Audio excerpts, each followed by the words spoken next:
Press pause, put the controller down. It's time to talk about the gaming industry. My name is TJ Leo. And I'm Andrew. And this is the 100th episode of Press Pause, a gaming podcast. Congratulations, my friends. Yeah, congratulations to you. You're the one who does like 95% of the work around here. Well, can't do I'm it just without along all for the people. ride. You are, but I wouldn't be doing this if you weren't here. There's no way I could solo this shit. There's just no way. Oh god, solo podcasts are the worst. I don't know how anybody like they never last. Never ever last because it's just not doable. The only one I ever watched and enjoyed was you probably never heard of it. It was called American Cliché with Steve somebody. I can't remember what his name was, but good guy. He ended up like being a bigwig at eBay. I don't know what happened there, but the show was basically just like a half-hour solo show, twice a week, something like that, where he just. This was a while ago. Just to clarify, this was like 20 years ago. This is a long time ago. He would tell like a story that basically. It's how America looks to the rest of the world. Mm-hmm. So he would go over just the most bizarre stories of Americans, and Florida had like a month's worth of content, but it was just really funny at the time. The rest of the world right now is a giant puff of smoke. Yep, we are in the smoke. We want the smoke. The worst of it seems to have passed. Don't say that. The wind will shift again. Yeah. Don't say that. The world outside doesn't look like it's been like stained yellow, but it doesn't look blue. It looks overcast. Yeah. I don't know if it actually is overcast anymore. I just assume it's smoke. But yeah. All right then, sir. We talked a little bit about it on episode 99. Very few podcasts ever reach triple digits, so we are in the minority. Hopefully that eventually translates into bigger view counts and money and full-time gig. But for now, it remains a passion project that we both enjoy. I like it just because it's nice to talk about the gaming industry with somebody who also follows it. Yeah, because I have a lot of gamer friends, but most of them just play games. They're not really interested in the industry, or like, they're just interested in playing games. It's kind of soul crushing, but it is a soul crushing thing to. I mean, honestly, if you get this deep into any hobby of it, or any industry, you're gonna find crap. Like all you have to do is just look at sports. The amount of crap that comes out of I cannot imagine league. being like fan of Japanese pop music, because if you've ever looked into it behind the curtain on that, it's bad. It's really, really bad. Yeah, Korea's not fantastic either. Like K-pop's all like happy-go-lucky, but there's a lot of it's a crap bloodthirsty industry. Yeah. So like no matter what you do, no matter what industry you look into, you're gonna find negatives. Hopefully, at least on this show, we balance that out. We talk about the negatives, we talk about the positives, we highlight the good stuff, and call out the bad shit. Hopefully, that's a good balance. Dude, if you want to hear somebody calling out the bad shit, Civi11 posted a Quake video today, and the first, I don't even remember because I was just mesmerized by it, but the first few minutes are just him talking about the id Software situation. Holy shit. That dude went fucking off. It like absolutely go watch it. It's angry crazy. Video game nerd style. No. This was done with like a rapid fire. Like there's no fluff here. There's no like it's piece of diarrhea, dog shit. Yeah, there's none of that. Well, there's a piss thing, but it's like it's relevant. You know what I mean? Okay, sure. It's just it's like a surgical, like just exercise in dispelling, though not even that. Like it's like dismembering, therapy, but it doesn't make things any better. Yeah, dismembering a corporation. Yeah. Yeah. Like it's clearly the kind of thing he'd been sitting on for a while and needed to get out of his system. It's fair. It's like, holy shit. It was brutal. It's fair. Criticism is fair. It's fair. Oh yeah. My shirt. You wanted to see that? Yeah. A lot of different Final Fantasy characters on there. I think they're all Final Fantasy. Yeah, it looks like it to me. Yeah, the cactus, like the cactus on there. Yeah, no, it's not a shirt I created. I don't remember where I got this. Probably at EB. I would imagine. It's where I got most of my gamer shirts is at EB or Sunrise. Sometimes has them too. All right, ladies and gentlemen, this is episode 100 of Press Pause the Gaming Podcast, and with such, we have an updated set. Woo! Make things look a little better, look a little crisper. Also aligns with the new look that we have on Wrestling Renaissance. And we have a new musical intro as well. No longer relying on copyright-free, whatever that's called. I can't remember, the stuff that's just out there in the wilderness. We have our own theme now. Royalty-free, that's what it is. Yeah, royalty-free, copyright-free stuff. So that's really cool. And we've rearranged the show a little bit. Nothing drastic. We're doing the same shtick. Just rearranged a little bit. And that first rearrangement is the opening segment, which used to be called Housekeeping and Corrections, but it's now called Patch Notes, which I thought was clever. Patch Notes. In Patch Notes, we're going to talk it's basically just going to be a channel update kind of segment, as well as the corrections. So for example, we're going to talk about, I'm just going to kind of briefly plug the videos of the last week. I'm going to do the last 2 weeks just because it's relevant for something. But the week before last, if you didn't catch it, make sure you check out the Press Pause Extra. We had a tier maker number 5, where we ranked handheld game console designs, which was really fun. And then on the Wrestling Renaissance side, we had LFG Season 3, sort of a mid-season review. We had a retro review for SummerSlam 2002. And we just put up on a Friday, You Think You Know Me, which is our new trivia show, which was a lot of fun. I might be the new trivia champion. Might be. Good job. Took a long time, though. Took a long time. Corrections. We do have a correction, kind of.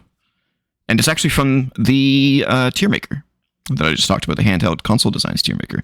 So we talked about the Atari links in that episode. And we were like, why is there extra buttons? And what do these buttons do? And all that kind of stuff. As it turns out, sir, so you know how there was the 4 buttons on the right side? Yeah. If you turn the links upside down, it's the same buttons. Oh, so it's ambidextrous. Yeah, so I don't know how we didn't put 2 and 2 together, because the flip button in the middle, it's immediately obvious now that you frame it like that. It's like, oh, of course. Yeah, the flip button flips the screen so that the D-pad's on the right and the buttons are just flipped on the left side. So not something that I think ever happened on any other console. No, sorry, lefties. Just got to get used to it. He's got to get used to the D-pad and the stick on the left. He's got to do it. Just got to do it. Face buttons are always on the right.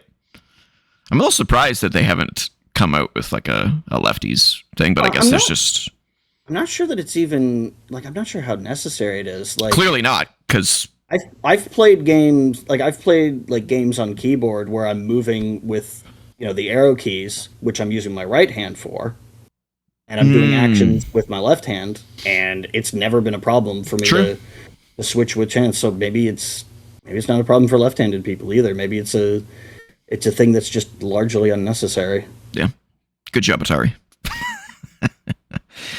So yeah, that was the correction. And then we'd also share any specific channel news for Co-op Entertainment in this segment as well. Nothing really to share. Everything's kind of just the status quo. Still new videos every Monday, Wednesday, and Friday. And of course, we're on episode 100, which is a big deal for us. So that's it for patch notes. Andrew. Yes. I'm gonna see if I can do this well. What are you playing? What am I playing? Nothing new, really. Nothing new? Yeah, just still working away at Saga Frontier 2. I've reached a point where the two main characters don't really seem to be the two main characters anymore. And now there's suddenly a whole bunch of other characters, and I'm kind of not super invested in them because I've been playing as these two guys for the entire game, and there's a whole bunch of new people. You know what that reminds me of? I kind of feel like they may have rushed the development section of the game because it's very abrupt and really kind of throws things off the rails. But I'm still pushing through it. Gotcha. Yeah, The Walking Dead did that for me, the TV show. Oh God, yeah. Where I was like, it's all about this guy, and now then it's practically a soap opera where it's just like new characters all the fucking time. Yeah, the Walking Dead had this massive problem where it's not that it it's not afraid to kill off important characters. Like, sure, okay. But the other thing is that when they would bring in new characters to fill the gaps left behind by the old ones that they'd killed off, they then killed those new characters off real fast before you could, have any plot development for them.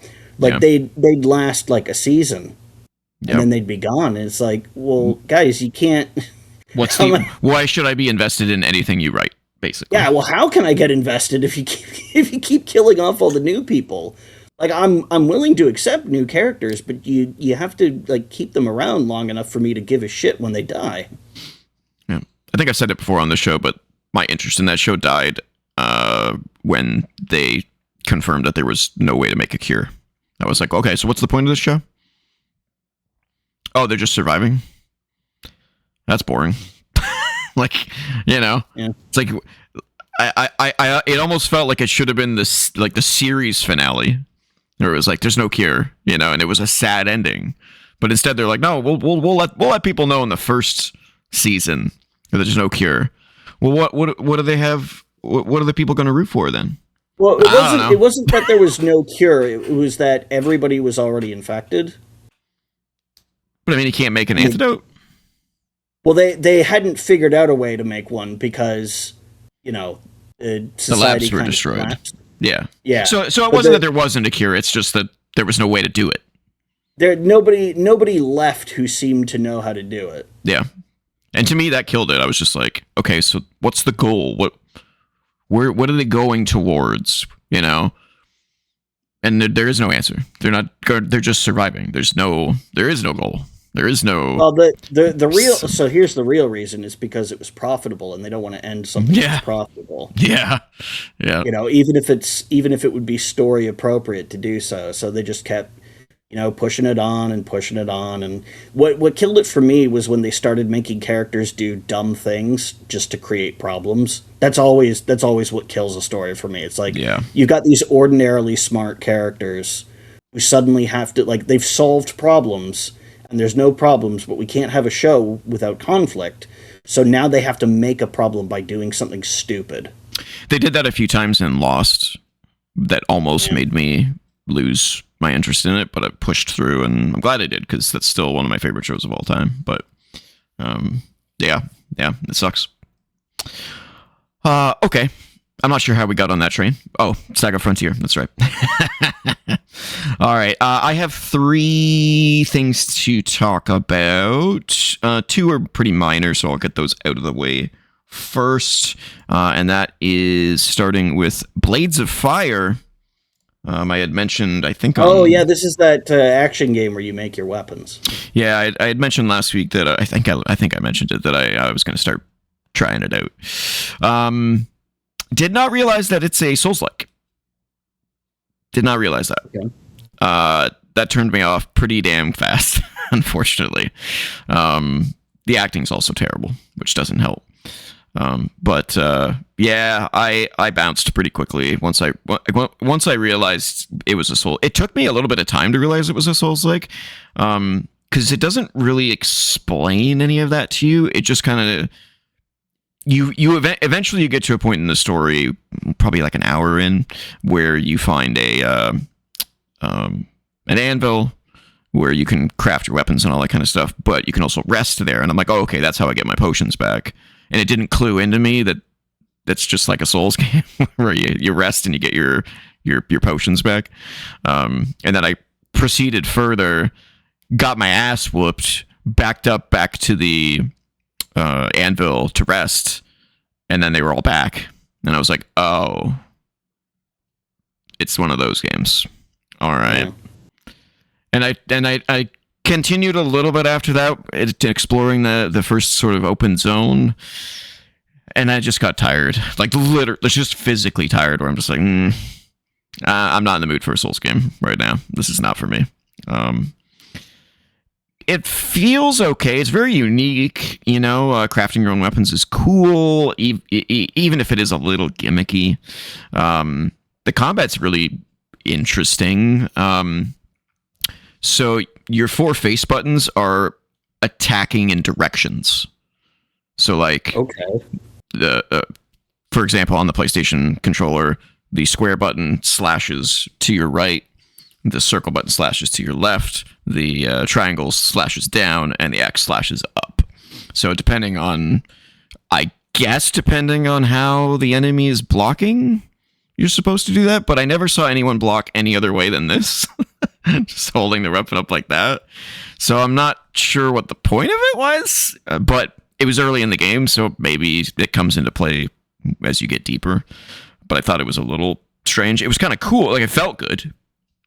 Each slash was a quick slash, and if you held the button down, then it was a heavy slash. And then just obviously, I think there was like 6 different weapon types. You had like daggers and swords and hammers. There they are. Great swords, polar. Okay, there's a lot more than I had access to. Daggers.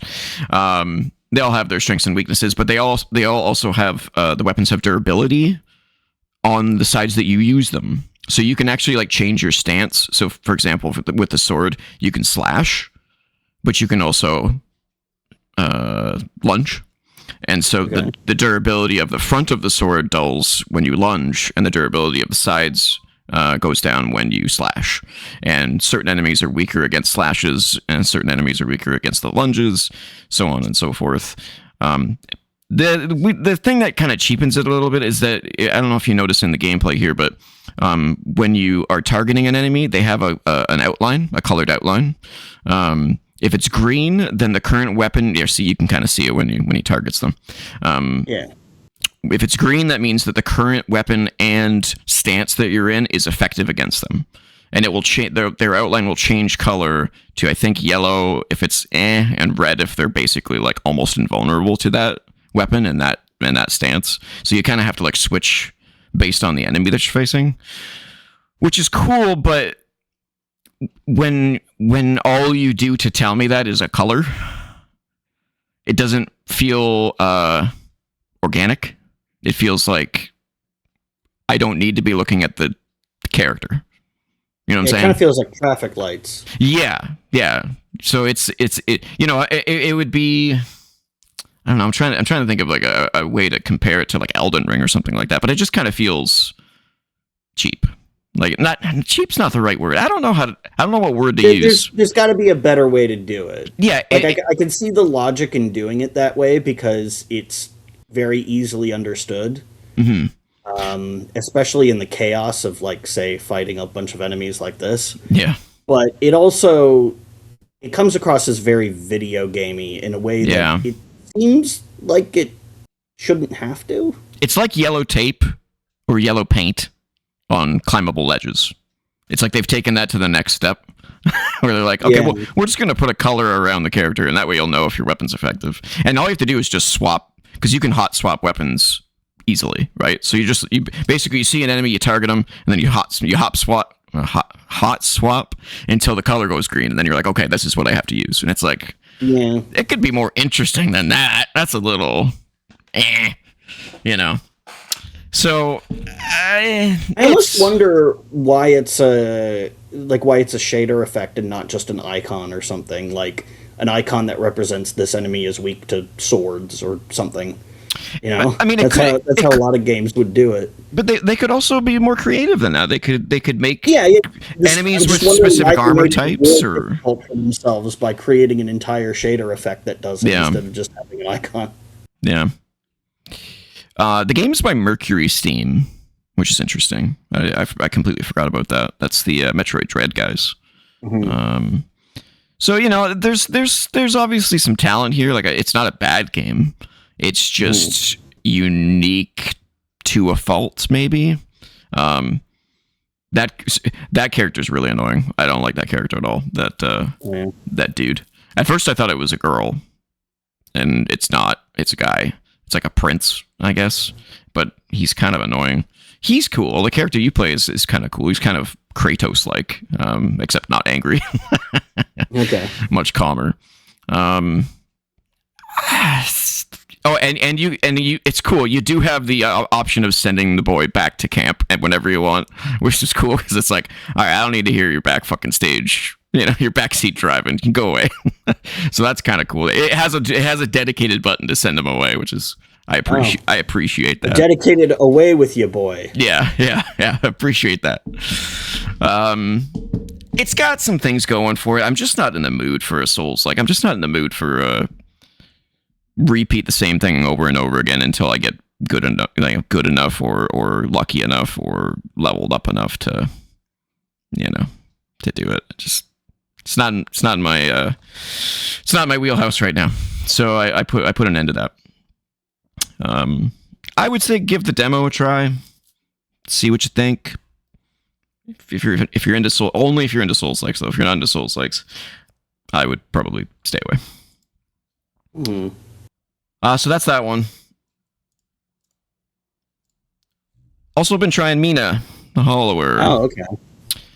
That brain thing was a fucking blaster master ass boss if I've ever seen one. Yeah, so unfortunately I can't play this game. For once, I'm kind of in your shoes. This game gives me a headache. I can't play it. It gives me really bad eye strain or a headache. I'm not sure which one, but my head just kind of... Well, one leads to the other. Yeah.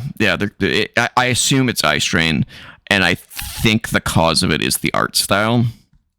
I think this game would have benefited greatly from being like a Super Nintendo aesthetic instead of a Game Boy Color-esque aesthetic. I think the problem is that the pixels are just too big, and too complex to stare at as often as you do. So I do know what you mean about that, because they're fitting. It's a weird thing to say because it is still a fixed resolution, but they're trying to fit a lot of detail into not a lot of pixels, and it does get kind of overwhelming. Yeah. For me, it's not a visual thing. It's just like the constant like jump, dig, like Bugs Bunny underground tunnel, jump out, like all that stuff, and you have to do that stuff constantly. Yes, you do. And it just feels like incredibly overly complicated for a game that's basically, what if Link's Awakening was also kind of like Bloodborne and a bit like Castlevania? Yeah, that's exactly what this game is. It's a cross between Zelda, Bloodborne, Castlevania, and I like it. I just can't play it for very long, and when I can only play the game for like 20 minutes at a time, and this game's long, I sort of reserved myself to. Look at this shit. Yeah, it's this a little is insane. Yeah, it's too much. It's way too complicated for this kind of game. Yeah. Like I can appreciate wanting to do something more complex than what Link's Awakening did 30 years ago, but like with this style of gameplay, I think there's a limit to how complex you can make it before With this it's visual just, style, yeah. Yeah. If this well, was and like not even the visual style. I think just like the top-down Zelda style gameplay, there's a limit to how like crazy chaotic you can can get, make it before yeah. it's just too much, and that's what turns me off of this game because like every time I look at it, I go, man, I really want to play that, and then I see stuff like what we just saw with her ascending the tower, and I go, nope, Yeah. nope, Yeah. nope, that's too much for that. I do also agree with you that the game needs a dodge button, which could have been easily replicated with. So, Dig. for, for those that don't know, the way that you dig in this game is you have to jump first, and then when you land, you go underground. If they just let you dig immediately instead Go of having straight to to the jump, dig, yeah. Yeah, then but it would be because you have to fine. do that first, you're Yeah. left exposed. So Yeah. you have to be able to predict and time a dodge well in advance, and you don't always have that opportunity. Yeah. Yeah. Sometimes there literally is not enough time Yeah. between recognizing that an attack is about to come out and getting there's your fucking blaster master boss. But like getting starting and completing the dodge before the attack gets to you, there just isn't always enough time. I actually found the bosses to be a lot easier than the normal enemies because the boss arenas are pretty big, as you can see here. Whereas like look at how small how small this area is. It's like when you're in these tight quarters and you can't dodge, you really gotta prep. And some people might like that because that's kind of where the Bloodborne-esque style of it comes from, where it's like you got to analyze what you're doing before you do it. And Doesn't I get this it. game, I forget, doesn't this game also have you regenerating health like Bloodborne does, where if you get hit, but you hit an enemy, Yes. you'll kind of come back? No. So the way that it works is, it is what you're saying. So, and you can see it on the bar, at the bottom. Yeah, there's like a yellow bar. There's like red damage and then there's yellow damage. Yeah, so the yellow damage is what comes back after you hit an enemy. It does count as life, but as half of what it would normally count as. But if you use a potion, it refills all of the yellow. Okay. If you don't have any yellow, the potion does nothing. So you have to. So there's that sort of risk reward gameplay, which is okay. Yeah. I didn't mind it. I thought it was kind of interesting. And there's a level up system, which is really cool. You can see it in the bottom right hand corner. Every certain amount of skulls that you collect, which are basically experience points, you level up and you get to pick whether you do more attack, you take less damage, you have more potions, or you have more energy for your secondary weapon, which is the Castlevania style. So you can pick up a weapon and you can use it. I didn't end up. Look at all of this shit. This is so like unnecessary. Like if this game took out like half of all the stuff that it has, like it seems weird to say I wish this game had less content. But if it like cut out half of the mechanics and systems and tools and all that, it'd be like, okay, this looks manageable, but it just seems so overwhelming. I mean, I like all the stuff I'm seeing. I just can't play it because I get a headache, and it is really difficult. There's the level up system right there. Yeah.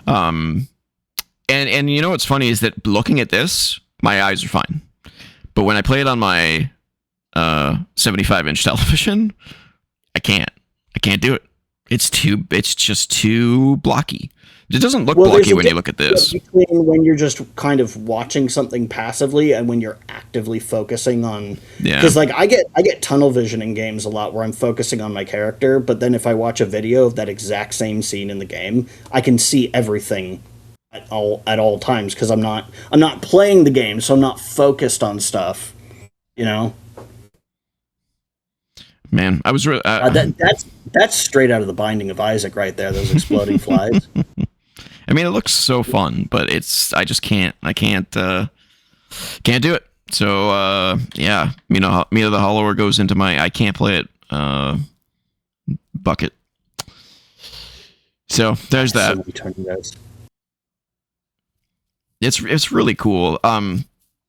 the world's really cool. It's all the world's also fucking huge. It's a big game. Yeah. I never got to a place where I had like a map, so I don't know how big the map is or anything like that. But it felt big. It's huge. Yeah, it doesn't surprise me.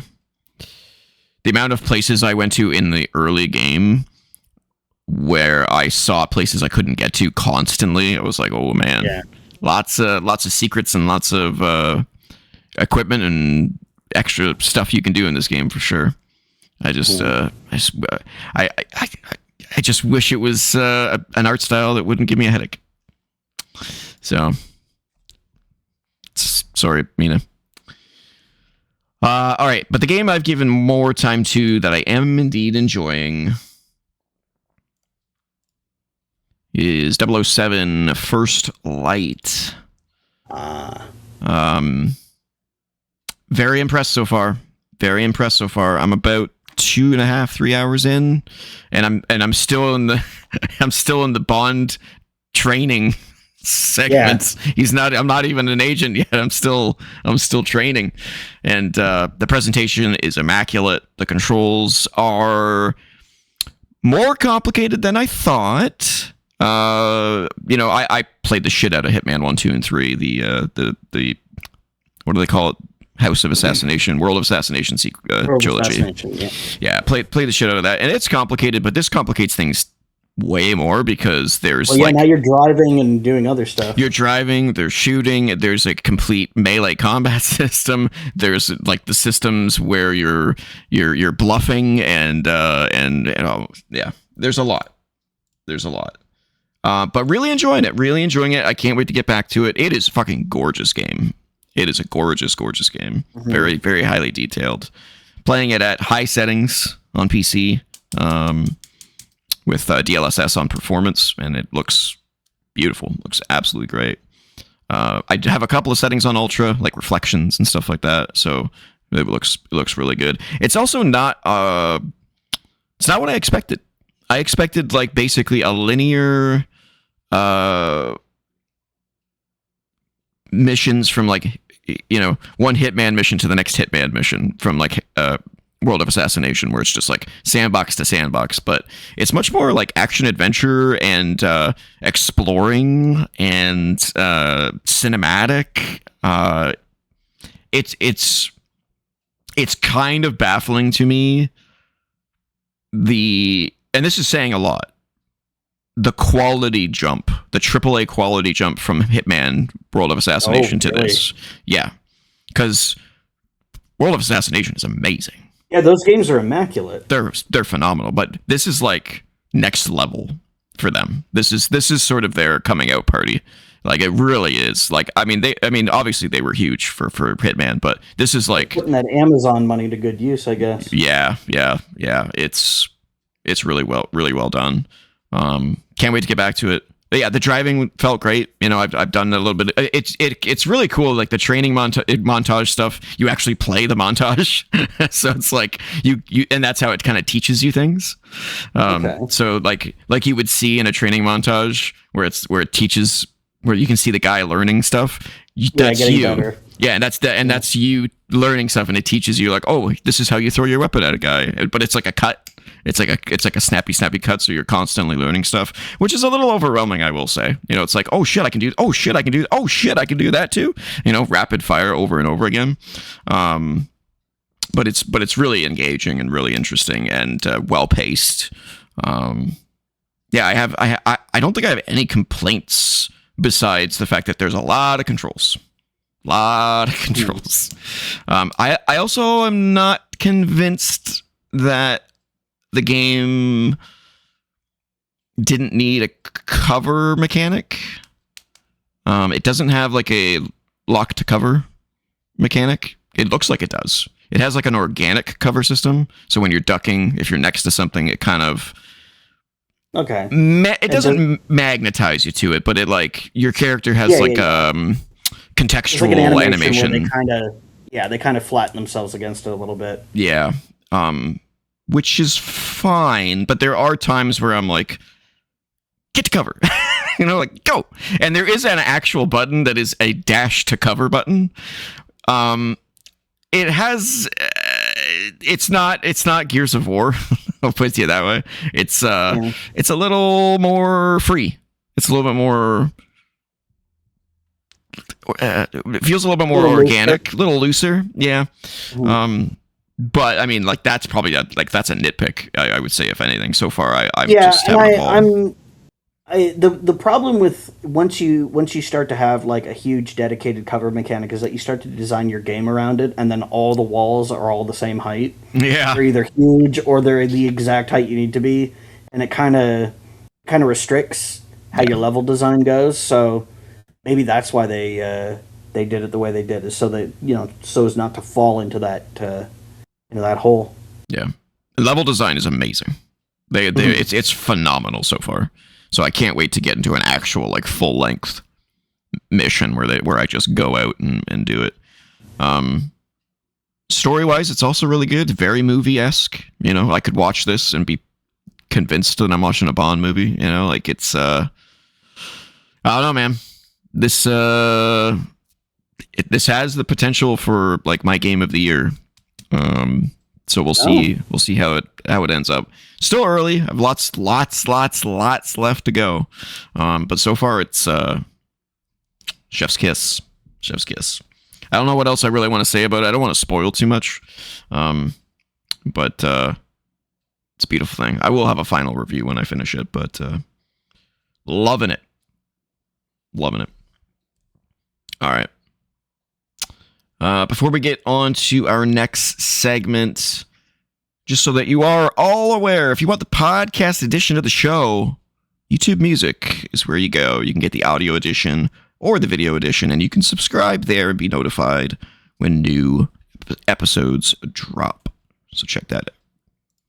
All right. Andrew, do you know what time it is? I'm going to guess Grinch Got Scope. Yep, the show's over. We're going home. No, it's letter time. It's letter time. We do indeed have a letter. And remember, folks, if you want to submit a letter to Letter Time, you can do so at code.op.podcasts@gmail.com. Just like WeUEMT did. WeUEMT. He writes in, or she. I don't know. Who knows? I hate that I understand that name, and it's also kind of clever. It is. I like it.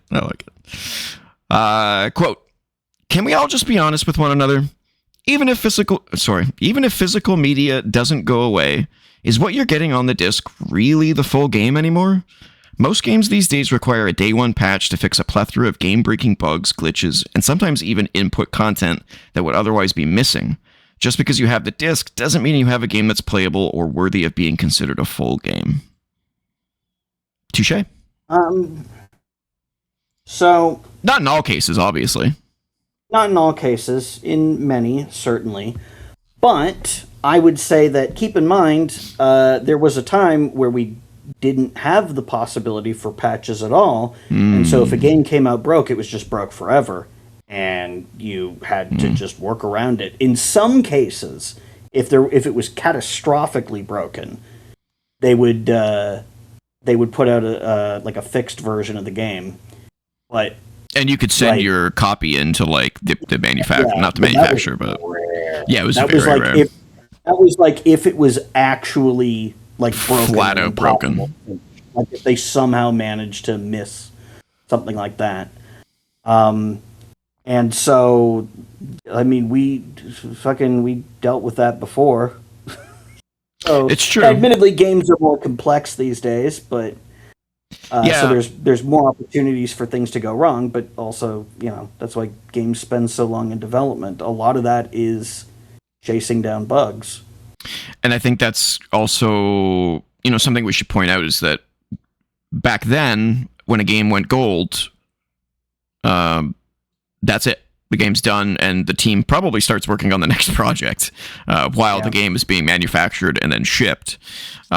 Meanwhile, today, the developers work on the game up to launch and beyond. So Yeah, there's so much post-launch support for a lot of games, which, like, in a way is kind of cool because some like if it if there's like, oh, we're going to be adding in more stuff, like, great. Um, and if there is something that needs to be fixed, it'll get fixed. Um, but yeah, it does mean that the work continues even if the game comes out, which I can't imagine because I can't imagine it's tremendously fulfilling. It's like, oh, the game's done. Okay, let's keep working on it now. yeah, You know? yeah, yeah, exactly. Yeah, so that disc version is basically like a beta version, a pre-release version. Technically, I mean it's a release version because they're deeming it so. But I do wonder, like, if I was to take like 5 random games from my PS5 collection, or I guess my PS4 collection, because I don't have any discs for my PS5. Actually, no, I have one. I have Star Wars Outlaws. That because I won that in a contest. Yeah. But if I took like any of my PS4 games, connected it to my PlayStation, and didn't have my internet connected, I wonder how playable those games would be. It would definitely range. Like Cyberpunk, good fucking luck. Yeah. Well, I mean, Have fun with that. I don't think that game like was ever like really truly properly fixed on last gen. That's true. That's It true. was, But even it was even made if better, but yeah, but even like PS5's version was, it wasn't broken, but it was not good. There was a lot of issues. Sure. Took a lot of work to get. Like, people said that basically the game was not what it didn't live up to its promise until Phantom Liberty came out. yeah. So I can only imagine the differences, right? I can't really speak to that specific game because I couldn't get into it in the 10 times that I tried. But it is a good point, though. It is a good point. It is a point, but like this idea that because it seems like the implication is, oh, but we all be honest, we don't really need physical copies, and it's like, well, okay, sure, we don't need lots of things. We don't need video games in general. It's not like we need them to live. But like it's a point of I paid for something and I would like to not have somebody reach into my game system and take it away. Which Sony has shown that they're willing to do. So, well, on movie side, they haven't done that on in movie games. side, but I mean, well, okay, but unless if you they're count willing Concord. to do that, bingo card. well, yeah, well, I mean, there you go. But I mean, that's an online game, so it's a little bit different. But my point is, if they're willing to do it for movies, they'll absolutely be willing to do it for games. Like, there's no question. Like, once that line has been crossed. Like, there's no way that they like that. You cannot say, oh, but they'd never do it for games. Of course they would. Oh yeah. Of course they would. The option is absolutely on the table.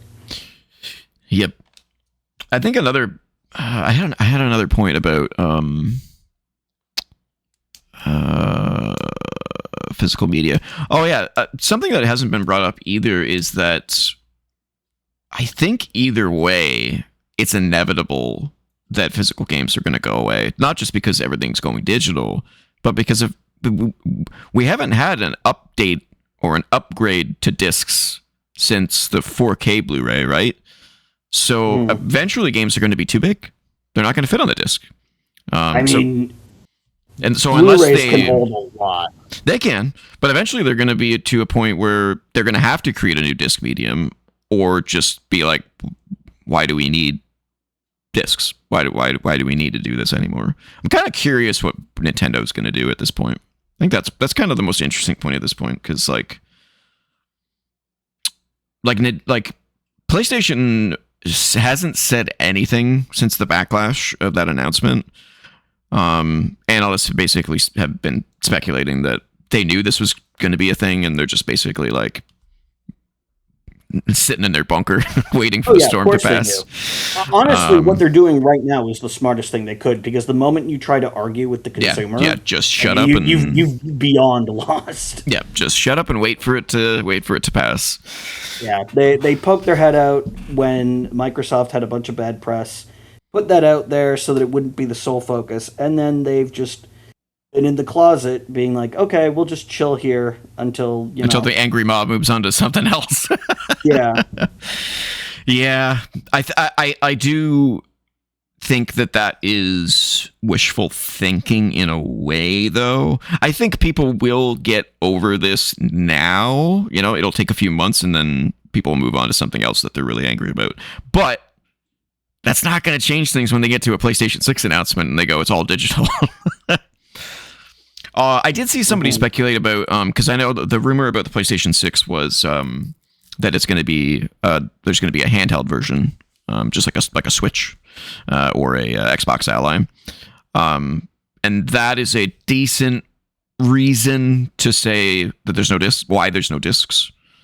But if it's unclear, obviously, because they haven't announced anything, but it's unclear if that's the PlayStation 6 or if that's like how there's Xbox Series X and S. It's like the lower power version. Yeah, either a lower power version or like a separate version. PlayStation 6 mobile, or I don't know what, I wouldn't call it that. But PlayStation 6 portables, whatever the case is, comes with a dock. So it's basically the same thing as the hardware, but less expensive. I will say that would give a compelling reason for the low-powered version to exist, because there's no reason to get Series S, because it's so much weaker than the Series X. It gives you such an inferior experience that it's like, why would you even bother? Unless you're just going to use it as like an emulation box, which some people do. But if it was like, oh, but it's portable, and you can play all your Xbox on it, all your Xbox games on it, they're not as good, but it's portable. Like how you can play all your most of your PC games on a Steam Deck. It's not as good as playing it on a, desktop PC with a dedicated graphics card and all that, but it's doable. Like I could see that as being like, okay, well, maybe. Whereas just having a weaker version that you still plug into the wall, it's like, why bother? I'm convinced that Xbox isn't going portable. I think they're going to leave that to the third party, and they'll stick with a console. I'm not convinced that Xbox is going to be going anywhere. But, yeah, into the landfill. Yeah, PlayStation 6. I think it would be really. I think it would have been a good idea if the prices were not as egregious as they are now. If they were doing because if you think about it, right, you would think that if they did a PlayStation 6 where there's a console version and a portable dockable version, that the portable dockable version would probably be more expensive. I mean, in a way, it depends on exactly what the hardware is. But you'd have to include a screen, you'd have to include a battery, and those things are going to drive up the price. Yeah. I mean, a docking station isn't that complex. It's basically just a piece of plastic and some pass-through hardware that'll get the video out signal. So, in a charge station. Yeah, but again, that's pretty cheap. The inclusion of the battery in the screen has got to be way more expensive. Oh yeah, because the dock they're as basic as they get.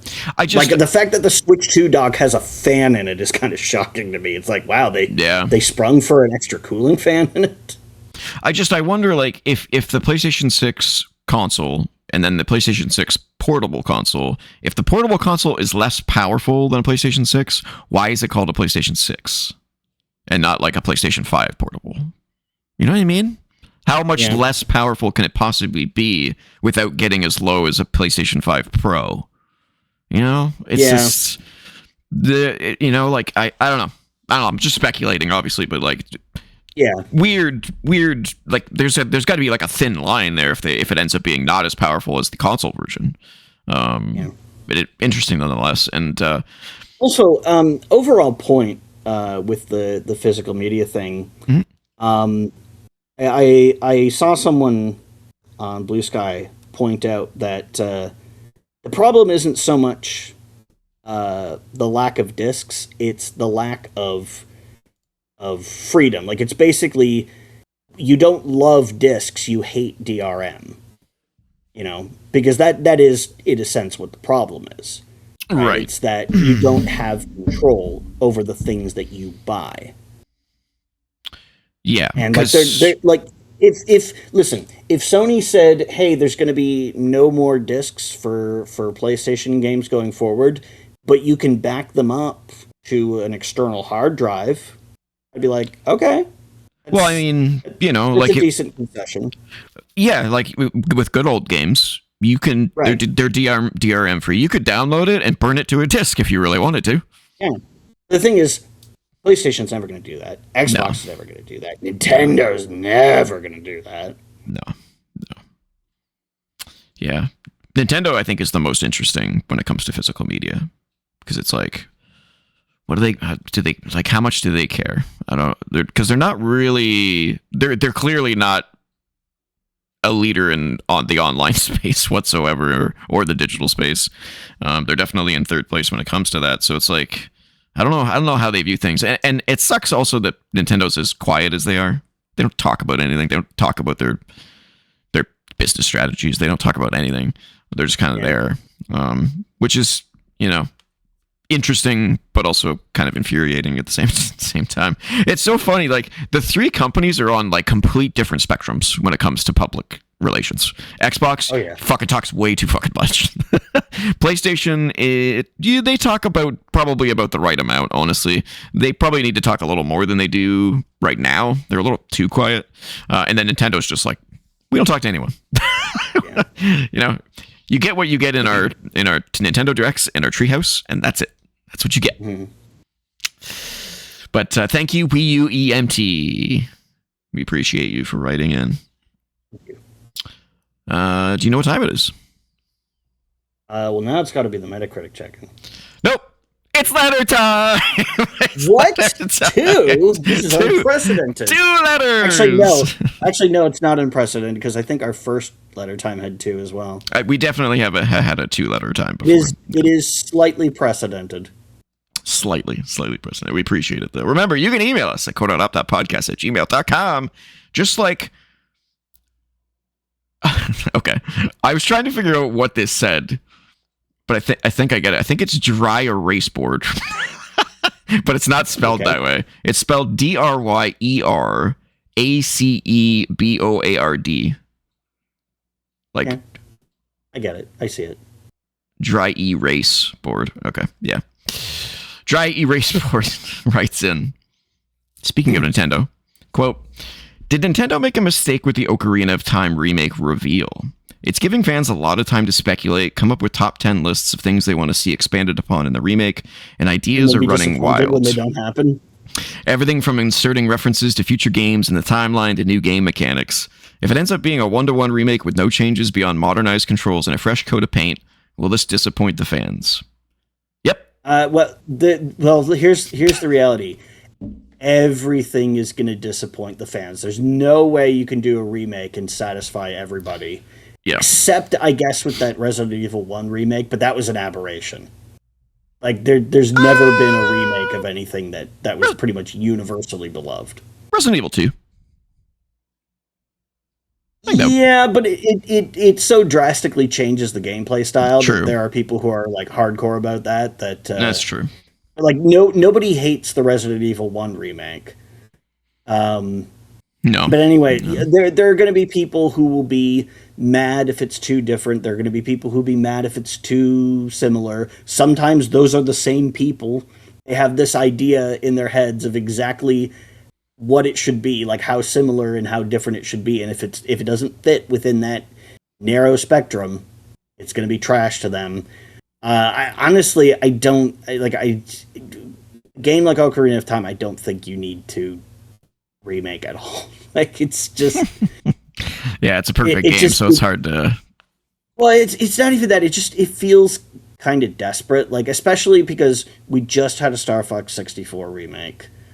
Yeah, I don't understand the timing of that. It's a little weird. Yeah, and there was already when there was already a Star Fox 64 remake on the 3DS, and there was already a Ocarina of Time remake on the 3DS. That was just the original game, but with better graphics and a higher frame rate and portable. It's like, Okay, that's fine. With Star Fox, again, if the assumption is that they are rebooting the series and this is their launching point, then I'm like, okay, that makes total sense. That makes sense. This one is weird though.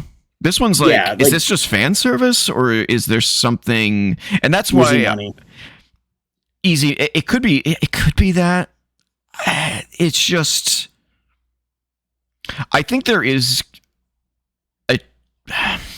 I'm so half and half on this. Like honestly, like I'm in both boats. That Dry Erase Board is talking. Exactly. See, this is why it's so hard to satisfy. Not in terms of like what I want, because if I really want to, I can play the original and I'm perfectly satisfied with that. I love the original.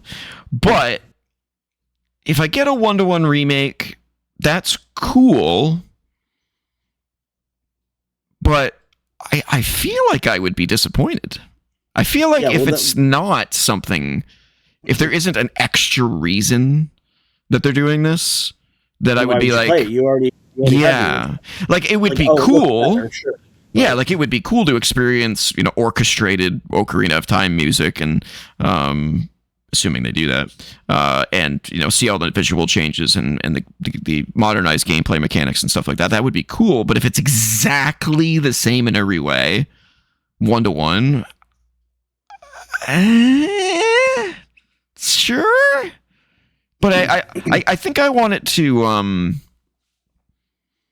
I think I want it to set a tone for the series overall and going forward, because they've always Ocarina of Time has always been like the pillar, not just because it's the best game in the series, arguably, but because in the timeline, it's where everything branches. It's where everything goes crazy, right?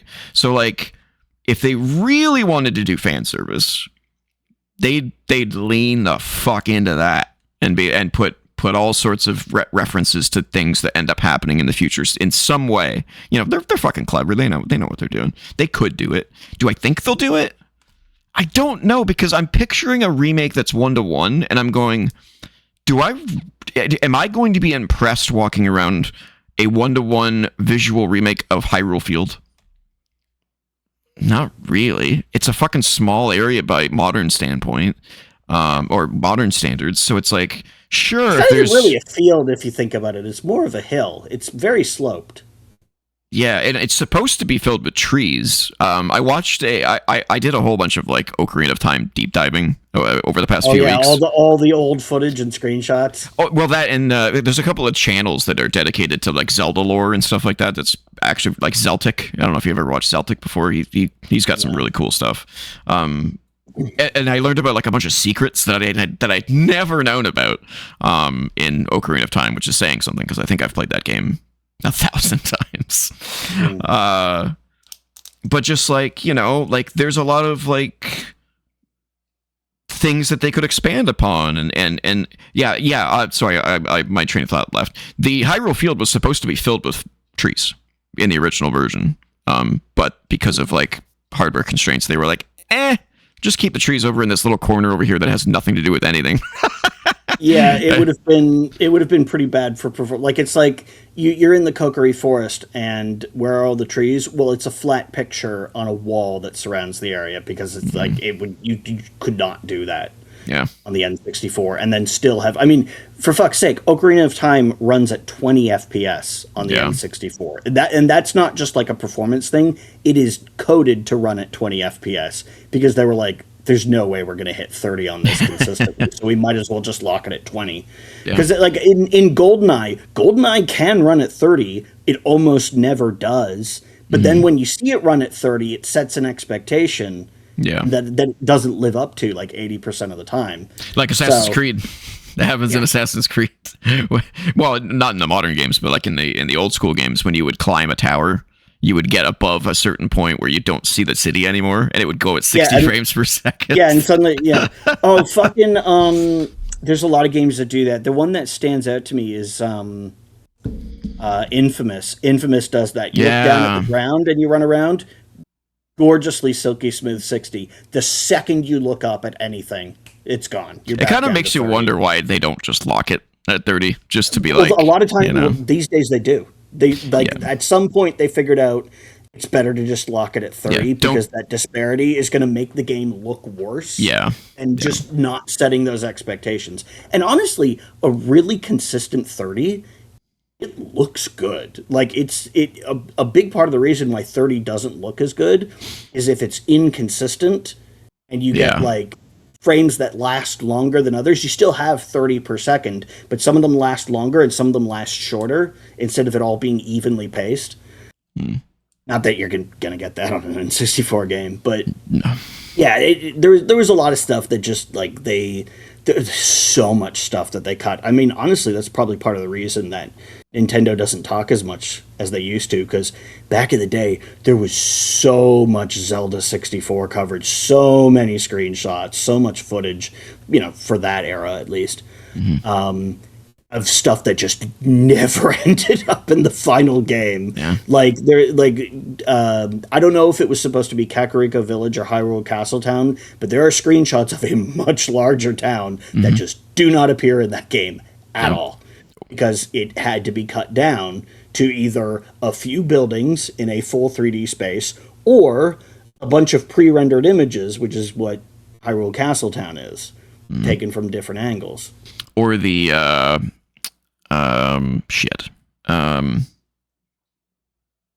I keep losing my train of thought today. Shit. Oh, I guess hacked ROMs. If you go to Gerudo Town as a kid, there's a heart piece there. Oh yeah, there's tons of stuff that's dummied out. That's crazy. Just sitting there. It's like, why did you just not? Why is it even included? It's very weird. I'll tell you. It's because sometimes stuff might be connected to other stuff in ways that if you remove it break something else. And it's faster to just... Whatever, just leave it there. It's fine. Prevent the player from ever seeing it. They're never going to find it. There's tons of stuff. Like, every game has stuff like that. There's so much stuff that's just dummied out and you can't see without hacking the game. Yeah. But there'll be bosses, there'll be areas, there's tons of stuff that it's just easier to brick up the door to than to demolish the room. Yeah. I never knew you could go into Dampy's house. Or his shed. Oh, yeah. Never knew that. Yep. Serves no purpose, but it has a diary that tells you about the hook shot, but that's all it is. It's like in GoldenEye again. There's if you get the sniper rifle in the first level and you look way across the water reservoir when you're on the dam at the end of the level, there's something in the lake. You can see a building on the other side of the reservoir. Yeah, I remember that. Originally, you were supposed to be able to go over there, but they changed it because it was like, well, what's the point in going over there? You're already at the end of the level. Why take this detour? Like, it breaks up the flow of the level. It's not like you're going to be able to keep anything that you get there, because you always your supply of weapons and ammo are discarded at the end of every mission, and you start each level with a basic set. So what would be the point? But instead of removing it, because then they'd have to redesign that level geometry, they're just like, the boat that you would have been able to take, just not gone. There. It's just gone. Yeah, stuff like that's really interesting. I love behind the scenes stuff like that, especially if it's a mystery and there's no real way to know. There's a bunch of Zelda stuff that just we have no idea, because Nintendo doesn't do a whole lot of talking. Yeah, and that's why I said, because they probably don't want to build up people's expectations for that stuff that never materializes. So better just to never show them. Like remember when they first showed off Halo 2 and they had that massive city level? It was like, oh my god, this is fucking amazing, and it was cut the fuck down in the final game. Yeah, it was really short. So disappointed in that. Now they made up for it with ODST, because ODST had that down, and like that's the entire framing device for the game, and it's like, oh, finally I get to explore New Mombasa. But it took years before that game came out, Yep.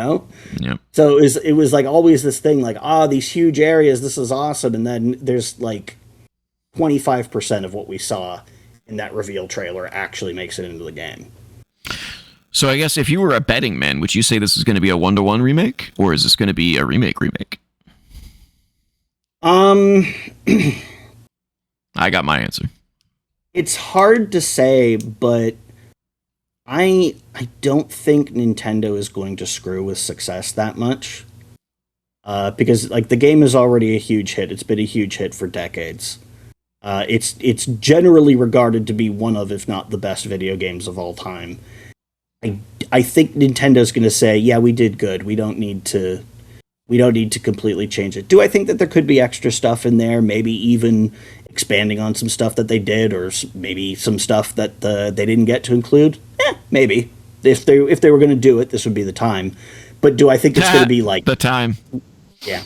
Do I think it's going to be radically redesigned, a completely different game from the ground up that's just like follows the same story but has like totally different dungeon layouts or entirely new characters or dungeons or items? No, because that would be so much work. You might as well put that into just making a new Zelda game. Yeah. Because that's what you'd be doing. You'd basically just be making a new Zelda game, but called the same thing as an old one. So no, I think they're going to be pretty conservative with it. I think it'll probably deviate more than the 3DS version, where it just has better graphics. But I don't think it'll be like radically different. Do you think they'll do a Master Quest?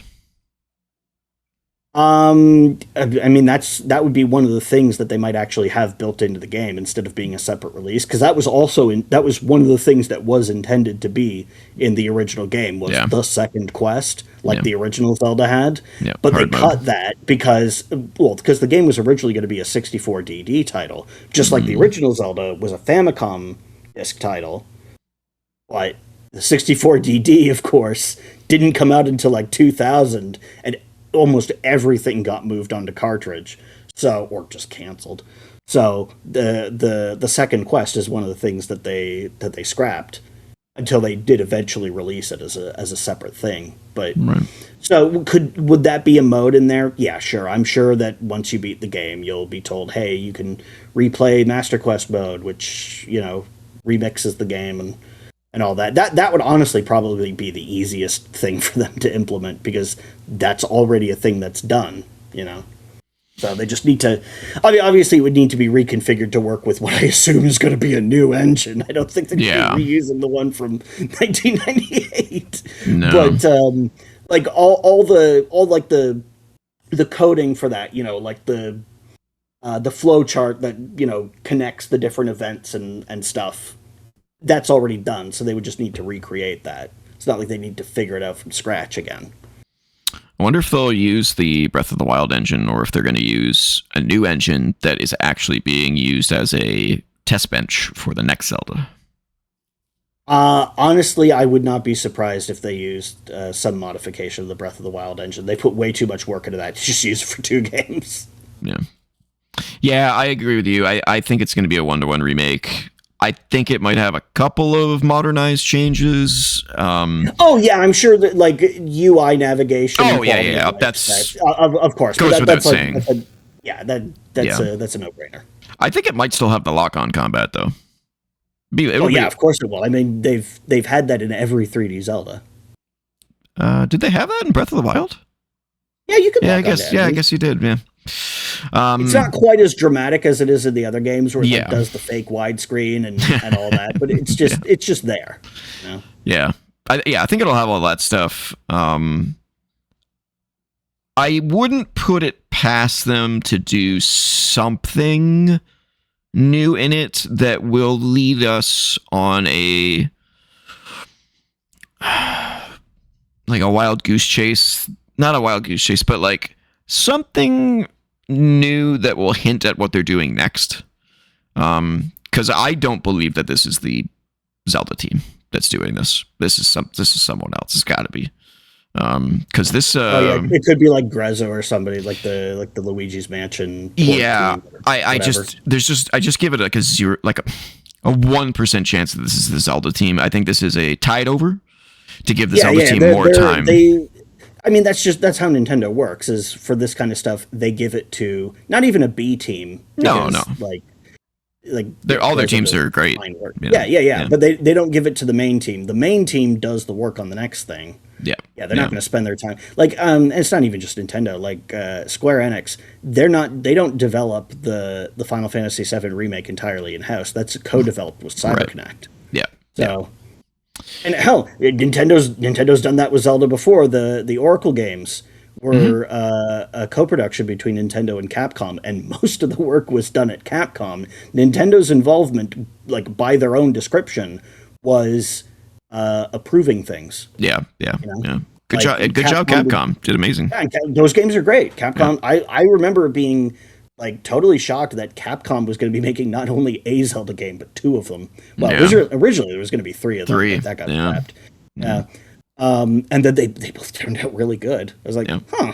I didn't know they had the chops for that. Good job. Yep. Maybe they should give it to them again. Yeah. Yeah. In fact, if anything, I'm surprised that that's not the game they're remaking, because they already did Link's Awakening. Right? They might. Like they already have. They have the option to do that. They have the engine and the rendering style. You know, they had that art style all laid out and ready to go, which kind of feels like is going to be the thing that they do. Yeah. Because they used it again for Echoes of Wisdom. So I'd be surprised if they did the Oracle games at some point. But yeah, I think it'll be a 1-to-1 remake. I think that they will probably sneak something in there that hints at something that they're working on, just to maybe put a little line there, a little line to wherever they're going. Or, for all we know, it'll be a prequel to Breath of the Wild, so that we find out where in the timeline it actually sits, because we still don't know where it sits in the timeline. I don't think they think too hard about that. I don't think so either. But I do think that this is a new modern Nintendo with new leadership, and they might look at this and go, ooh. Is it really, though? Because it's still most of the same people. It is, but the old Nintendo wouldn't have done movies. They're going wild shit. They wouldn't. They would never have done mobile. You say that, but there was a Super Mario Brothers movie. Yeah. The one time they did it and they fucked it up, and that's why they didn't go back to it. Drove them away from doing it for so long. Yeah. So I think there's a chance. There was that Mario anime OVA in the 80s. I forget what it's called. It's something in Japanese, but it's me, Mario-san. Mario plays a video game and gets sucked into the game world. Instead of somebody getting Princess Peach lives in the video game world and Mario lives in the real world, and he gets sucked into it was weird. Yikes. Let's not forget all those Mario cartoons that were on. Yeah. There were 3 of those things. They were all airing pretty much at the same time. That's true. Yeah, I don't know. I don't think it's a given that they'll do that, but I think it would be a lost opportunity to not put something in there that people would go, "What's that?" Just a little tidbit. Immediately invalidate it. Like there's that kid in Breath of the Wild who all but refers directly to Skyward Sword with the kingdom in the sky. Then Tears of the Kingdom comes out. It's like, oh no, that's a different old kingdom. Also, Skyward Sword is not relevant here. We have a completely different origin story for Hyrule. Just completely shitting all over the breadcrumb trail that you left in the last game, because fuck it, why not? I was gonna say we might come to a point where Nintendo admits that Breath of the Wild is like a new, like a soft reboot of the timeline, but just about every Zelda game is essentially a soft reboot. It's true. Although some you can have you have direct links. Well, yeah, obviously Majora's Mask is a sequel. No. I meant if you look at Link to the Past's opening, it's basically talking exactly of Zelda 64 with the sages and the Sacred Realm. That was the whole point. Is that Ocarina of Time was supposed to be how this all started. And Wind Waker referenced the hero falling in and then Ocarina of Time. They're like, fucking what was the Game Boy one? The Game Boy Advance Minish one. Cap. Minish Cap, thank you. Minish Cap is the earliest. Oh no, Skyward Sword is they just keep changing it. They're like, whatever. They do whatever suits them. Yeah, that's true. Which I think is fine. I don't think they're trying to be beholden to this. No, and they've said that before. They're like, we're not chained to the timeline. But I like that kind of lore and that kind of connection. I think it's really interesting, even if it doesn't make any real sense. It's just a little tidbit. It's a little nugget that makes things interesting. Will they put that in the remake? Maybe. We'll see. I think it would be really cool if they found a way to like really reference other stuff, or maybe reference Skyward Sword's origins and all that kind of stuff. Like maybe put some actual references to what did they call him? What's the actual demon's name? That's not Ganon. I fucking Damon Demise? Demise. That's it. Yeah, like maybe if they actually talk about Demise, that would be kind of cool. But thank you for writing in Dry Erase Sport. Thank you. Now, do we have a third? No, no, we don't. No. Had to leave it lingering though. Yeah. All right, before we get to our next segment, make sure you join the Co-op Club Discord community server, where you can find myself and so many others talking about gaming, wrestling, and more. The link is in the description. Check it out. We have a lot of fun in there. All right. Next segment is the Metacritic check-in. All right, what do we got? What do we got this week? We got 3 games this week. Starting with a game that I can't believe is actually coming out. And that is Power World. Power World 1.0. Coming out in the sense that it's like, it's now 1.0. Yeah, 1.0 is it's out. It's in the wild, so to speak. Critically sitting at an 86, so pretty good. User score 70, a little lower. I'm not sure why. There's Fortnite-ass gameplay. But it's not a battle royale, though. No, but I mean the shooting and the sliding and all that. Oh, it's definitely a corporate fucking mishmash of Breath of the Wild and Pokemon. Let's look at what's popular and then throw it all together. Just mush it. Had people liked it. Just tells you all you need to know about taste. Yeah. But it's out there. It's doing its thing. Next There's a fucking AK-47, like not even like a cartoon gun, just a big cartoon anime character carrying like a hyper realistic gun. Yeah, man. It looks like an asset from a different game. Yeah. I don't know, man. Like I wouldn't mind so much if it at least all meshed together artistically, but it's just, oh god, it's such a cynical just. Ugh. Yep, it's gross. It's gross. All right, next up. We didn't even say what the score was, did we? Oh, no, we did. It was like a 70-something. No, it was an 86 critically and 70 user score. Yeah. All right, this is the Mound. Completely shut down. Yeah. This is the Mound, Omen of Cthulhu. This is it's not asymmetric. It is a 4-player co-op horror game.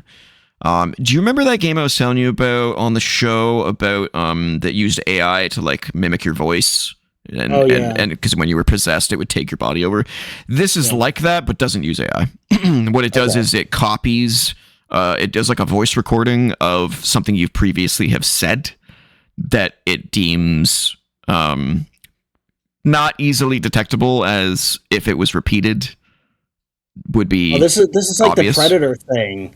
Over here. Yeah, kind of like that. So, like, the example I saw in one of the reviews was the guy was, at one point when they were playing, was laughing because he got scared by something. Mm. And then later on, he got possessed, and the recording that was playing when he was around was him laughing. Yeah. And it just kind of, like, looped it over and over, but it did it in a way that didn't sound like just a recording. Like they blend it and mix it. They figured out a way to stitch it together. Yeah, that I'm way more comfortable with because like the idea that a game would take your voice and use it without you saying something is like kind of weird. But like this going in, you're playing this because you accept like, hey, this game is going to do this. Yeah. It's like, okay, sure. Yeah. But at least it's using recordings of things that I actually said and not sampling my voice and making my voice say things that I never did. Yeah. You know, It is like as cool that is as cool and creepy as it is. Yeah, exactly. As cool as it is as a concept, Yeah. the fact that we've seen that companies collecting stuff like that have absolutely no self control. Like, Yeah. have you seen this LG shit? LG. Oh, life's good. Oh yeah, yeah. So apparently, LG monitors are installing adware. Oh my god, just like There's TVs a video. There was a video that went up on Gamers Nexus today about that. So, like, you plug this LG monitor into your computer, it just starts downloading adware onto your PC. do. Wow, that's bullshit. Crazy. How is that legal? So, like, yeah, it sounds like it should be, right? Yeah, should be illegal. Yes. Yeah, but yeah, it's because of shit like that where I'm like, oh, even this ostensibly legitimate, like, interesting use of generative AI, you know, as in so much as it can be, Yeah. like just because of that, like I like immediately distrust it because like these companies, they just can't control themselves. But at least for this, it's like, yeah, okay, it's a thing that you actually said, and it's not twisting your words into something new. It's just recording them and repeating them for gameplay purposes. I'm like, yeah, I'm kind of more okay with that. Now, is there anything declared in the EULA that explicitly says they won't use it to train voice AI or something? I would certainly hope so. I mean, you don't have to look it up right now. Just sort of posing the question. I was just curious. I was just curious if it uses generative AI at all, but it doesn't look like it. There's probably some machine learning stuff for how it stitches the voice clips together. But that's different from generative AI. That's not like, Yeah. you know, that's just like pattern recognition and Yeah, it sorting doesn't out seem data. so.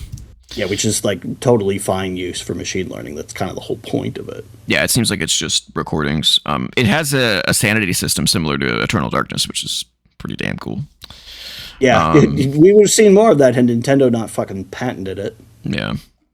Yeah, I don't know how the man gets away with it. It must be just completely different in terms of its game mechanic design. But I haven't played it, so I'm not sure. But critically, it's doing it's okay, 68. No user scores yet because it's brand spanking new. The biggest complaint is that it's really really hard. Almost to the point of not being fun. There's certain missions that are just so ridiculously hard that the reviewers would just like avoid choosing those ones. They'd be like, nah, I'm not going on that one. And that's not something you want in a game, obviously. You want to be able to do all of them. But it has me intrigued to try, but it is a multiplayer only game, so yeah, it's one of those things. All right, and the last game on our list in the Metacritic check-in is Den Shatak. I want to play this. The Crazy Train auto runner, I guess is the best way of putting it. Doing real well. Sitting at an 88 critically and 89 user score. Doing real well. Yeah. God, it looks so good. And the music like sounds incredible as well. I've listened to some of the music. It's really good. Yeah, it's not for me. I played the demo, and it's it's an auto runner, and it's It's like if you turned the rail grinding sections of Sonic Adventure 2 into the entire game. Into the full game, yeah. Except it's crazy. Like, yes, you can see it's a fucking train doing fucking half pipes and in cityscapes and all kinds of crazy stuff, and obviously music is blaring throughout the whole time. So, it's doing real well. So congratulations to them. I hope it sells well, and and that's it for the Metacritic check-in. Ba-dum-bum-bum. Ba-dong. All right. Let's see. Where are we in the script? Patreon.com/co-op entertainment. Make sure you check it out. You can throw us $1 a month to help support the channel. We greatly appreciate it. All right. Let's get into the news. Not a lot of big stories this week, but lots of little stories that are going to be cool to talk about. So let's get into what I would consider the biggest one of the week. which is Bethesda, has come out with a roadmap for the company after the crazy Xbox layoffs. Mm-hmm. So, Bethesda Game Studios, makers of The Elder Scrolls and Fallout, has laid out its roadmap for the foreseeable future as both Bethesda and Xbox refocus on their core franchises in the wake of last week's brutal reset that resulted in 3,000 layoffs. Well, not yet, but Dude, it will. That's spiteful, using the Elder Scrolls 6 video as the background for this. I love it. Yeah. Game designer Todd Howard, who is currently working with his team on this game, Elder Scrolls 6, remains focused remains focused on that long-awaited project, which was officially announced back in 2018 and is reportedly still at least 2 years away. However, Fallout 5, which Howard previously confirmed to IGN is his next project after The Elder Scrolls 6, will be brought along on a shared tech pipeline utilizing the studio's in-house creation engine 3. Fallout 5 is currently in pre-production, Bethesda Game Studios has confirmed. Furthermore, the studio recently confirmed... Sorry, let me rephrase that. Furthermore, the studio confirmed recent reports of Fallout New Vegas developer Obsidian Entertainment's new Fallout project, along with several remaster projects. In a note to fans, Bethesda Games Studios finally confirmed Fallout 3 and Fallout New Vegas remasters are actually in the works. No release date windows have been offered, but they are confirmed as in development, which was the rumor for a long time, so I don't know what that means. There's more to read here, but I would suspect that those are going to get shadow dropped at some point because that really worked for them. I think it's just going to be exactly the same as the Oblivion remaster. Just rebuild the game in Unreal. Here you go. Yeah. Completely break all compatibilities with the decades of mods that have been designed. Yeah. Bethesda also confirmed multiple Fallout projects seemingly separate from Obsidian's game and a 30th anniversary Fallout Day live in Washington, D.C., the setting of Fallout 3, and pretty close to Bethesda Game Studios' real-life Rockville MD headquarters. What's MD? Minnesota? No, that'd be MN. MD. I don't know states very well. MD? You can just look it up, we are connected to the internet. I just feel like the sum total what state is MD? I'm just my brain Maryland. Rockville, Maryland. Oh, right, of course. MD? Why wouldn't it be ML? Is ML taken by something else? What state is ML? There isn't one. And what the fuck? Why isn't it ML? MD? Fucking American. Get your shit together, America. Jesus. Yeah. So Fallout Day will be next year sometime. Meanwhile, you know what will actually make me give a shit about that? If they say, hey, we've given Fallout 1, 2, and Tactics to Night Dive to do remasters of, so that they'll actually work nice on modern systems and not kind of jankily the way that they currently do. Well, they said they confirmed multiple Fallout projects aside from Fallout 5 and the remasters. So, but that could be fucking anything. It could be a comic book. It could be another mobile game. Could be who the fuck knows. Oh, yeah. Fallout Shelter 2. Gotta be one of those games. Mm-hmm. Gotta be. Fallout Shelter, I will say, is actually kind of fun. Yeah, I played it for which a little it should be, because it's basically the base building from XCOM, which Yeah. they totally openly cop to. They're like, yeah, this probably looks like XCOM. You can tell we were big fans of that game. I was like, yeah, okay, you're just being wearing it on your sleeve, being clear, and it's fine. Yeah, fine. Yeah. Meanwhile, Bethesda Game Studios said Starfield continues, although Bethesda stopped short of confirming a sequel is in the works. There's no way there's a sequel coming. That's not going to happen. Quote, with over 17 million players logging almost 1 billion hours to date, Starfield remains an important part of our future. As we enter year 3, we'll continue expanding the settled systems with new stories, targeted gameplay improvements, and additional updates. 3 years since Starfield came out. Yeah, while preparing I guess when you don't think about a game, time passes for it pretty quickly. Yeah.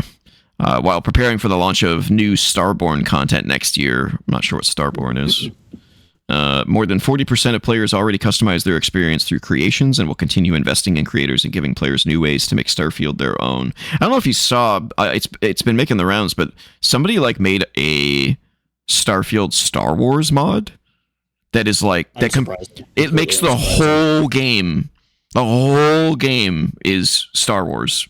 Everything is Star Wars. For years. Like, that actually might make me more interested in playing the game. There was a mod for the original Doom that was aliens themed, like to the point where they managed to get like sound clips off like a VHS copy of the movie, because this is back in the 90s. So, and I think 20th Century Fox might have even sent them a cease and desist. But like it was already out there, so it was like they just stopped updating it. But like you can still get it. Yeah. But it was like super impressive. They also talk a little bit about Fallout 76. Who gives a shit, honestly?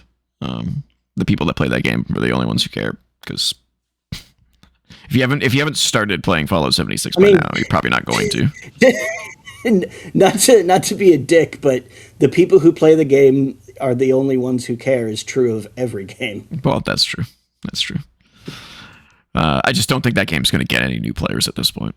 You know, if you haven't played it yet, you're probably not going to. Like, there's probably just no interest in it.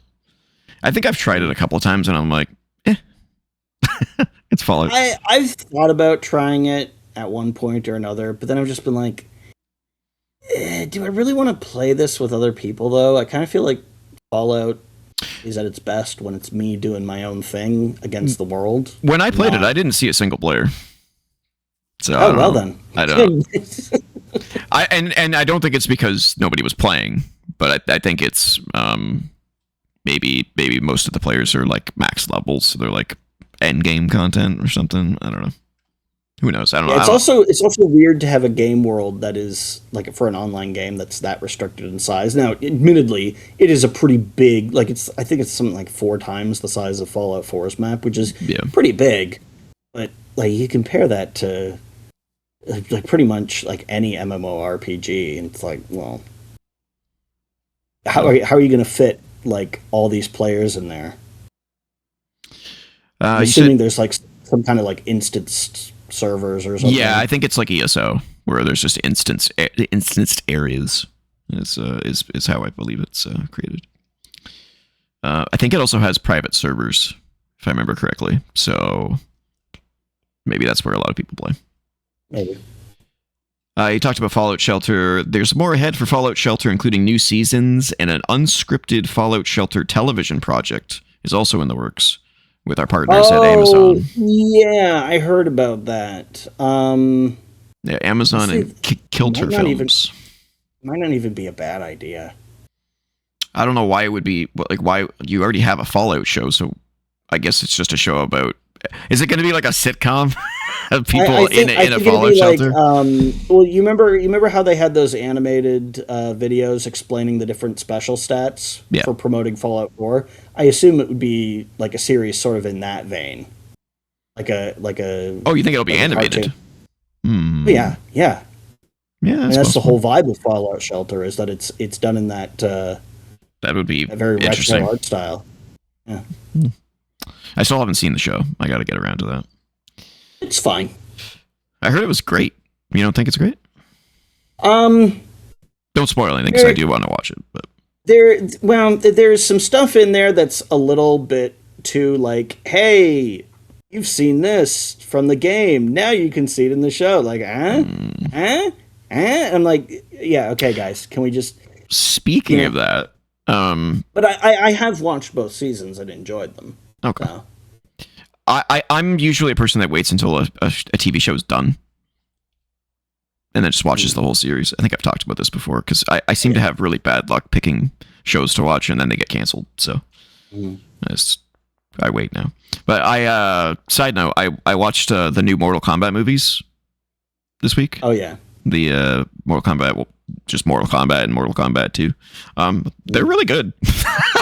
Yeah, I've heard that they're good. They're silly, but they're really good. The first one's definitely better than the second one. Mortal Kombat in general is kind of silly. Yeah, it's hilariously gory Kano steals the show in the first movie. He's so fucking hilarious. He's so funny. So you want to know what's crazy is that also kind of happened with the original Mortal Kombat movie in the 90s, where like Kano's like Australian in that movie, and that's absolutely he is in this one too. Yeah, well, but that's the thing is that he was never Australian in the games. They just didn't have a story for him. And then in the movie, they're like, yeah, we'll just make him Australian. And then in the games, like when they had voice acting for all the characters, they're like, okay, let's just do what they did in the movie. Yeah, I'd recommend watching him. You should check him out. I'd be curious what your opinion is. I mean, I'm not deep into Mortal Kombat lore, so there's a lot of references that could go over my head, but you don't need to know that stuff to have fun. It's a popcorn film. All right, getting back to Bethesda. Let's see, anything else? Yeah, so they confirm Obsidian's working on a Fallout project. We're also bringing our teams closer together across Bethesda. ZeniMax Online Studios will partner closely with Bethesda Game Studios on the Elder Scrolls franchise, while continuing to deliver incredible new experiences for the Elder Scrolls Online. What does that mean? That's weird. Yeah. You're dividing the team? That's weird. I wonder if that means ESO is getting ready to be sunset. Which would be weird, because I thought that game was really popular. But maybe. I don't know. It kind of sounds to me like they're going to be sharing a lot of assets or something. Yeah. Which would make sense to do for your game that you, let's be real, have not really started on, I don't think, or didn't start on until recently. Like, how about just use a bunch of assets from ESO in Elder Scrolls 6?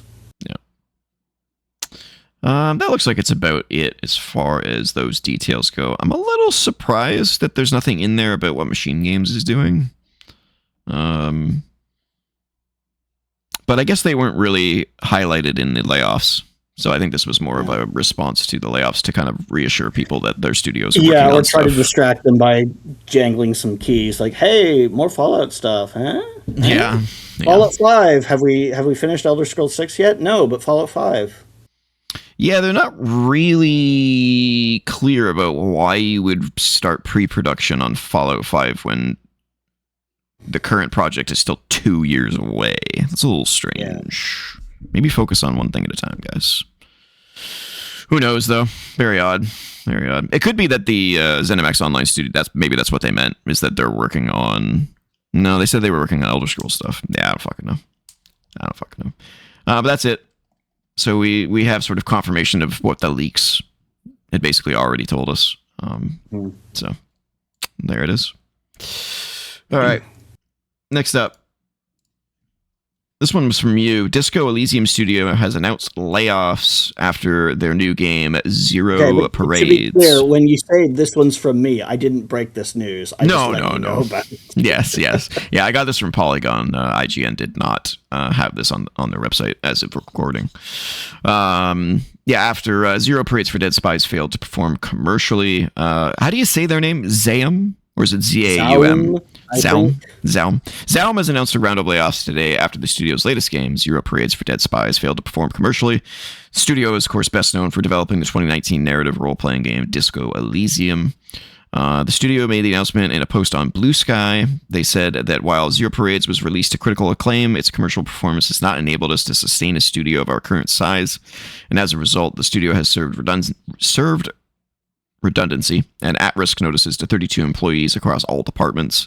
The work has made a lasting difference and left its mark on Zero Parades, blah, blah, blah, you know this chick. They've also said that during this process, it has consulted with representatives from the studio's union, which is the Zaum Workers Alliance. While the layoffs will change the landscape of the studio, Zaum says it will not change its purpose. We will persist. They previously conducted layoffs in 2024, affecting 24 workers. Which is weird. Isn't that when did Disco Elysium come out? Disco Elysium came out in like 2019, I think. Oh shit. Okay. And then so it took them 7 years to make this? Ooh. Well, remember there was that huge split between the people who owned the company and the people who started it. Yeah, that probably fucked things up. None of the people who started Zaum, which was like an art, like a collaborative art project thing. none of the people who started it are still there. They were pushed out once they incorporated, and other people got their their money grubbing hands into the company. As was said in Disco Elysium and has been said in other places before, capitalism, subverts all criticism of it. Yeah. And once they started making money, the capitalism came for them. And fucking all this happened, and now it's just happening again. So they ousted the original founders and somehow managed to make a game that, from what I've heard, is actually pretty good. I'm shocked that it's apparently as good as it is, but I guess they still got some people who know what they're doing over there. Well, for the time being. And then now they're saying, oh yeah, we may lay off up to 32 people. It's like, the people who just put out the game? I mean, if you can't afford to continue because your game failed. But also, this is not a game.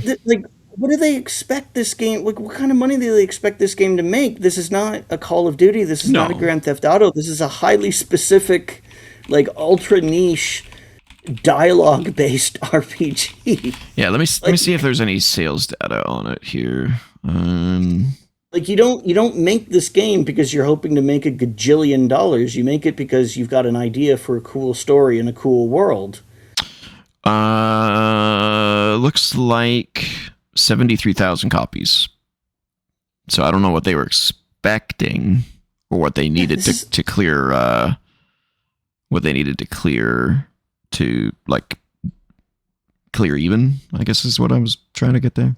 Yeah, and also with all the ill will, considering how the people who manage that company now, the whole reason I haven't played this game is because of what they did to the founders of the studio, how they ousted them. Because if this had been made by those guys, I would have picked it up day one. Are they working on something new? They're working. They're all off doing their own thing at other places. Bummer. That's not out yet, and I'll be interested to see what they come up with. But the people wearing the skin of their company, I'm not interested in that. Yeah. And there's a lot of other people who aren't as well. The people who like Disco Elysium are the people who are generally receptive to its message of, well, a lot of things, but largely the corrupting effect of power and of money. So you've basically got a fan base that is primed to not support the company after the shit they pulled. What did you expect was going to happen? The fact that they've even sold this many copies, on top of it being an ultra niche game, it's that's kind of along the lines of what I expected. And they apparently had their sights set on way higher profits. What the fuck is wrong with you? I could have told you that this game wasn't going to sell 1 million copies. Yeah, I don't know what their expectations of it were. It's the same as every company is, to make all the money ever. Yeah. Yep. So good luck to more people in the industry that need to find a new home. Yeah. Crazy. All right. Next up, this one I thought was interesting, possibly in a good way. Unfortunately, Ryan Hurst, who is playing Kratos on the God of War TV show, has torn his bicep, putting production on hold. He tore it while filming for the show, and now studios have been forced to recast the character entirely. Sources told TMZ that Hurst was filming a stunt for the series when the injury occurred on set in Vancouver. The tear is reportedly so severe that it requires surgery to fix, putting the actor out of commission well past producers' optimistic mid-August timeline. TMZ sources initially claimed that the filming would get pushed back as far as 2027, depending on how long it took to Hurst to recover. But instead, Deadline has confirmed that Kratos will now be completely recast. Hurst reportedly stacked on 40 extra pounds to bring Kratos and his Spartan background to life. Deadline states that he has already undergone the surgery and is currently recovering from the procedure. Shooting is expected to resume in mid-October, with prep to start mid-August. Thus far, there's been no word on who is being eyed to take over his role as Kratos. thought that was interesting. Unfortunate, obviously, for Hearst, but I know that the feedback that people gave the reveal of the two actors was not positive. Not positive. So this might actually be a blessing in disguise for the show itself, as much as it sucks for Hearst. But interesting nonetheless. I think the kid needs to be recast too. He doesn't look right. Doesn't look right at all. Have you seen the pictures? No. No. Let's see if I can. Do I have it here? Well, I can just do this. Kratos on Atreus on set.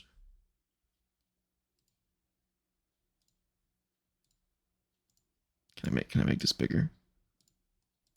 Jeez, that is not helpful. I think Kratos looks pretty good there.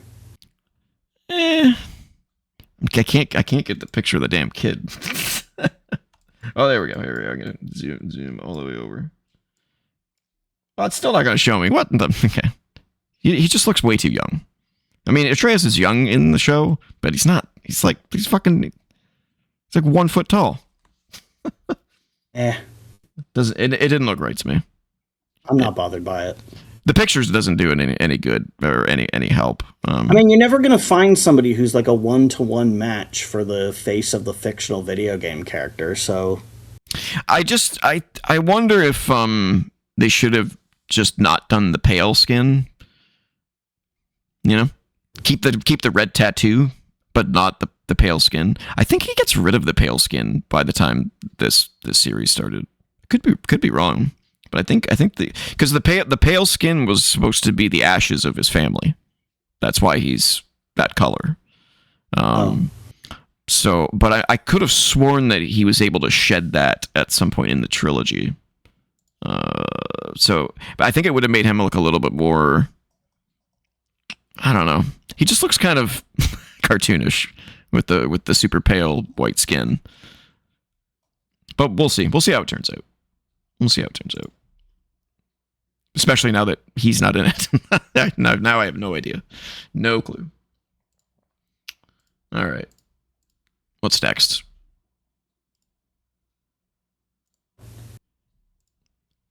Glenn Schofield. Sorry. I think it's Schofield. Glenn Schofield, the creator of Dead Space, has announced his retirement from the gaming industry. Schofield took to LinkedIn to break the news with an emotional video thanking his fans, colleagues, and the industry for supporting him throughout his career.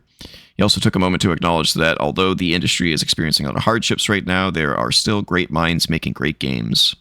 Schofield didn't give an explicit reason for... What, you think he got laid off? No, I said until they get laid off. Oh, jeez. All the great minds. Yeah. Schofield didn't give an explicit reason for his retirement, but he has had a successful 35-year run in the industry. After beginning as an artist, Schofield climbed the ranks before becoming a producer at EA, where he contributed to James Bond and Lord of the Rings games. After his work on Bond, EA gave him the freedom to create a brand new IP, Dead Space. With the team at Visceral Games, Schofield built one of the scariest video games ever created, and its impact has had a lasting ripple effect. Although it took inspiration from titles like Resident Evil, it was fresh, unique, and most importantly, utterly terrifying. Following the game's success, Activision recruited Schofield to co-found Sledgehammer Games with his Visceral Games colleague Michael Condrey. The two worked on a third-person Call of Duty game set in Vietnam for 6 months before eventually being asked to help co-develop Call of Duty Modern Warfare 3 after Infinity Ward imploded in 2010. Despite being very new to the franchise as a creative, Sledgehammer Games helped Infinity Ward deliver a highly successful trilogy capper that also solidified Sledgehammer as one of the core Call of Duty teams moving forward. Schofield went on to lead the development on the innovative, though notably divisive, Call of Duty Advanced Warfare before taking the franchise back to its roots with Call of Duty World War II in 2017. Schofield eventually departed Sledgehammer and went back to his own roots with The Callisto Protocol, a Dead Space-inspired sci-fi horror game. It was the last game Schofield helmed, though he made efforts to pitch a fourth Dead Space game to EA around the time of the 2023 remake of the first game, which was denied. Schofield contributed a lot to the gaming industry through not only his games, but also his desire to let creativity triumph. His contributions will be missed, but his impacts will be felt for years to come.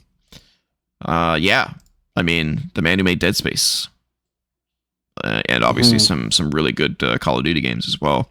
But Dead Space, I could be wrong on this, but I think I'm correct in saying that Dead Space is what got me into horror video games. I didn't really play any horror video games prior to Dead Space. I did play Resident Evil Remake. I did play what was some like horror games of that era, like PS1, PS2, and 64. There really wasn't any. There weren't any horror games of that era? What are you talking about? There were tons. Like what? Besides Resident Evil, I guess there was Silent Hill. I didn't play that. Silent Hill. Yeah, I didn't play that. And then all the fucking games on the PS1 that tried to be Resident Evil and failed. Failed. But then also some good ones. Like there was Fear Effect. Yeah. Oh yeah. I'm not saying that I didn't. That there weren't any good games. I'm just I didn't play any of them because I was not a horror fan. I was a chicken shit when it came to horror games back then. I think the only one I really played would have been Resident Evil 4 on the GameCube before Dead Space. And I don't know if you can really call Resident Evil 4 a horror game. Honestly, it's not really scary. It's an action game more than it is. What the fuck are you talking about? It's not scary. How is it scary? You're saying you didn't panic when the fucking Chainsaw Gang came out the first time? Scared though, like creeped out, freaked out, chills. It's a video game. Like, what do you define as scared? Like, so for some stupid reason, I played Dead Space in the dark, which was probably my mistake. And I remember, it's not like you're scared that you're gonna die. It's a video game. Like, how scared do you want to be? Like jump scares, basically. I know that to me that's what, to me, up until that point, that was the hallmark of horror games for me, was jump scares. Jump scares are the worst, though. They're so cheap and stupid. But they can do very well, though. If they get you, how stupid is it if they get you? But that's just a startle response. That's not like, I wouldn't. I would argue against that because Dead Space had such a dripping, freaky atmosphere with amazing sound design, amazing lighting at the time as well, and just the most creepy ass vibe. I remember walking through a corridor and you all of a sudden, I was freaky up to that point obviously, but all of a sudden you hear like a girl singing in the distance and it's echoing through the fucking ship. And you have no idea where the fuck it's coming from. And it just sets up this tone for jump scares that got me. They got me. I don't normally get jumped by jump scares. And this game got me. Resident Evil 4 definitely didn't get me in any way. Like I'm just gonna let people tear you apart for being like, Dead Space was the first horror game. Oh no, it was the first horror game that got me. Is what I'm saying. That was the first horror game that got me. It was amazing. An amazing experience. There was no game I played before that where I was like on the edge of my seat playing the game, tiptoeing forward, not knowing what was going to be behind the next corner. Resident Evil 4, I felt like it was an action game. It was just like, all right, give me the fucking shotgun. I'm going in. You know, it felt like a zombie shooter, which it kind of is, isn't it? Well, you shoot zombies in all of the Resident Evil games. I'm not. Yeah. That's what I mean, though. I guess what I'm saying is, like, Resident Evil's not scary to me. I don't think there's a single Resident Evil game that's scary. I'm trying to think of one. Maybe the original remake one, because you have the fixed camera angles and you'll go around the corner, you're like, oh fuck, there's a zombie there. But that's probably about it. Yeah. I like being scared in games now, thanks to Dead Space. Well, I do have my limits, though. I played Layers of Fear, and there was a point in that game where I'm like, nope. Can't do it. Fuck, can't do it. That game's fucking scary. Can't do it. But yeah, I love Dead Space. And Callisto Protocol doesn't get the love it deserves. Callisto Protocol is so good. I genuinely don't know what the reviews were saying. I have no clue. I played that game twice, and both times it was excellent. So if you like Dead Space, people, ignore the haters. Callisto Protocol is excellent. It's excellent. Its ending sucks. I'm not gonna sit here and tell you the ending was good. But the journey is amazing. If you like Dead Space, it's more Dead Space. It really is, and it's fucking gorgeous. If you can't tell from this trailer, it's amazing. Go play Callisto Protocol. You can probably get it for fucking cheap now. I kind of want to replay it on PC now that I have a PC that can do amazing visuals. I bet that game looks amazing on PC. Probably. Yeah. So thank you, Glenn Schofield, for your contributions to the gaming industry. All right, moving on to this one. Let's see. Yeah, we're talking about Xbox. We might have to add Xbox to the bingo card. This one has since been updated, but still fucking blows. A Microsoft user has lost all of his digital belongings after his account was deleted by the tech giant. A viral post from a gamer known as Joshua Kane made the rounds on social media after he put Microsoft on blast. The user noted that his account had been compromised, and after reaching out to Microsoft for help, they made things worse. Instead of giving Kane his account back, they deleted the account. Is this the Brazilian guy, or is this another one? I don't think he's Brazilian. There was a story about some guy in Brazil, I think, who went through this, making the rounds recently. Yeah, I don't think this is Brazil. This must be someone different. Unless I'm thinking of something else. I don't know. Maybe. It's hard to keep all the bad news about Xbox straight. It is. It's like, is this a new fuck up, or is this about the one that is this the one I've already heard about? Well, this one happened this week, so if what you're thinking is old, then this is new.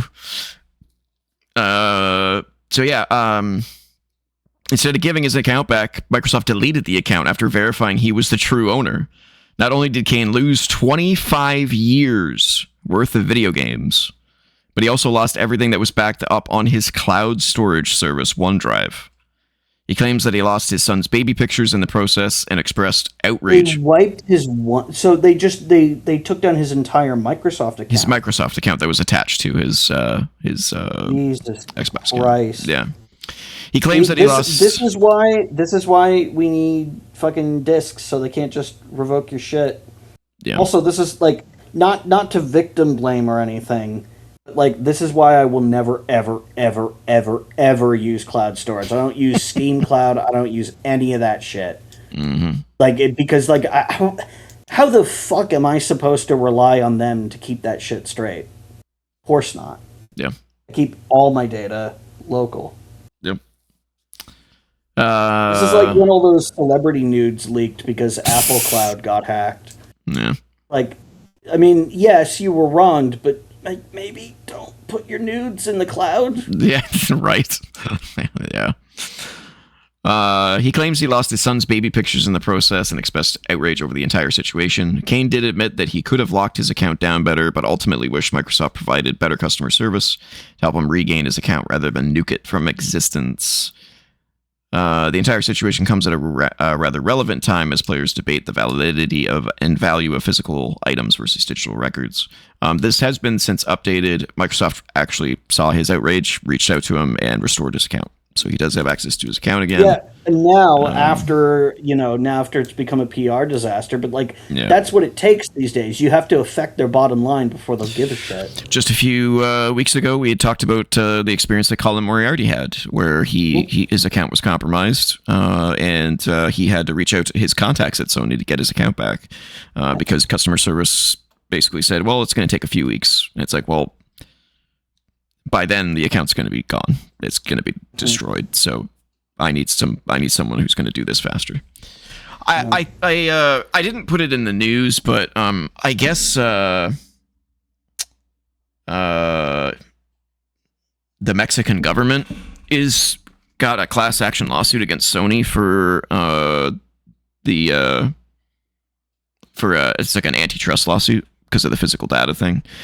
Yeah. I not that I think it'll do anything, honestly, but if other countries come out and be like, all right, we gotta fucking like if other governments actually do their job and try to protect the interests of their citizens. Yeah, exactly. Whether we see that or not, I don't know, but hopefully the dominoes have begun to fall, and we'll see some digital ownership reform, and see some progress on this, because this can't happen. Like, you shouldn't have to go on a social media PR, shit on this company tour to get your publicly throw them under the bus. Yeah. To get them to unthrow you from under the bus. Yeah, you're the victim. Like, why were you not taken care of? They claimed that they did it because to save his data, or not to save to save his the security of his identity and stuff like that. And it's like, just give me my access back. Like, lock out all fucking people that can log into it. Make me give you a new password, or however you want to fucking do that. Mm-hmm. And then I'll fucking make a new password for it that's not the same as the previous one. You know what I wonder? Two-factor authentication. Like, I wonder if like this was all done by Copilot. Like, what if their customer service is Copilot?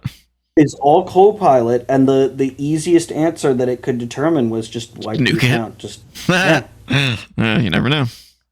It doesn't specify whether he spoke to somebody or emailed somebody or what the case was.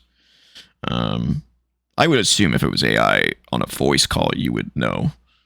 Not always. Some of them are pretty good. I mean, I guess I'd have to hear them, but Alexa's definitely not good. Well, no, but I mean, Alexa is just basic voice synthesis. That's not the same as like. Oh no, they upgraded it. It's got AI built in now. Yeah. Oh. Yeah. But is the voice like an AI capture of a person? Oh no, they upgraded the voice too. Like, it definitely sounds better than it did before. It doesn't sound robotic anymore. And you can hold a conversation with it. I can't believe you keep that shit in your house. That's insane. I used to. I would never have a microphone on in my home that's just on all the time. I know you wouldn't. But why would anybody? That's insane. Like, they can hear everything. I don't have anything to hide. What are they gonna do? That's the worst fucking excuse. Let me ask you something. Do you close the door when you take a shit? What? Yeah, I do. They can't hear me. Yeah, but it's in my living room. All they're gonna hear is a TV going. No, that's not the point. That's not the point. You close the door when you take a shit because you want privacy. Yeah. It's not like you're doing anything wrong in there. You're just taking a shit. Everybody takes a shit. So why do you close the door if you got nothing to hide? Because you want privacy. I mean, if there's people around, I guess, yeah. Yeah, of course, if there's people around, but there's essentially people around if you've got Alexa in your house. There's something listening. I don't know. Doesn't bother me. Oh, you're insane. You are sick in the head. Yeah, I don't know. It's if one day proof comes out that they record like literally everything you say. You record everything. Dude, oh my god, dude. I don't know about that. This is the data collection. Yeah, has it hurt me yet? No. It's not about. It's about respect for your privacy, man. I don't know. That's their problem, I guess. It doesn't bother me. So if it doesn't bother me, I guess like. Okay, but that's. I don't know. That's just, it's so fucked. I don't know. You're a hypocrite. I want you to take a shit with people in your house with the door open now, or you're a hypocrite. But they can't see me. All, no, but it's not a. It's I mean, I guess they could. One-to-one thing, man. Hmm. It's if you close the door when you take a shit, but you have an Alexa in your house, you're a hypocrite. That's the point. Well, agree to disagree, I guess. You agree to be wrong. No, I agree to your opinion. I understand where you come from on it. It doesn't bother me. It would if there was some sort of like catastrophic, I can't even think of a situation. Honestly, I can't even think of a situation where I'd be like, oh shit, that thing's been listening to my TV and me conversating with nobody. Like you know what I'm saying? Like, I don't talk to anybody. Let's bring a girl home, man. Well, it's not in my bedroom. I don't know. it's like literally next to my television. So like, I don't know. I just use it for the weather and for being notified when I have an Amazon package. Which I wish there was, an easier way of doing that, but that's what it is. You could just check. I'm not going to check Amazon 60 times a day going, where's my package? That's fucking annoying. Don't they send you like an SMS or something? You set up to get like a text notification or something? I don't know. I'd have to look into that, I guess. I've never seen an option to do that, but maybe it's like... I mean, the fucking pizza places text you when the driver's on the way now. It's true. Well, that's through an app, though. No, Pizza just does it. When you order online, they're like, hey, we need this information, and the phone number is one of them, so they can call you if something goes wrong. Well, and to also let you know that. To be fair, I don't give my phone number out to anybody, because the last time I did that with my old number, everybody I just got texts out the asshole from. You're less comfortable with giving out your phone number than you are with having a microphone in your home. Because of the irritant of having 60,000 calls a day from scammers and bullshit. My Alexa doesn't have that problem. It doesn't bother me. That doesn't annoy me. It helps me. As long as you don't know that bad things are happening, you don't care. I mean, what would you consider a bad thing happening?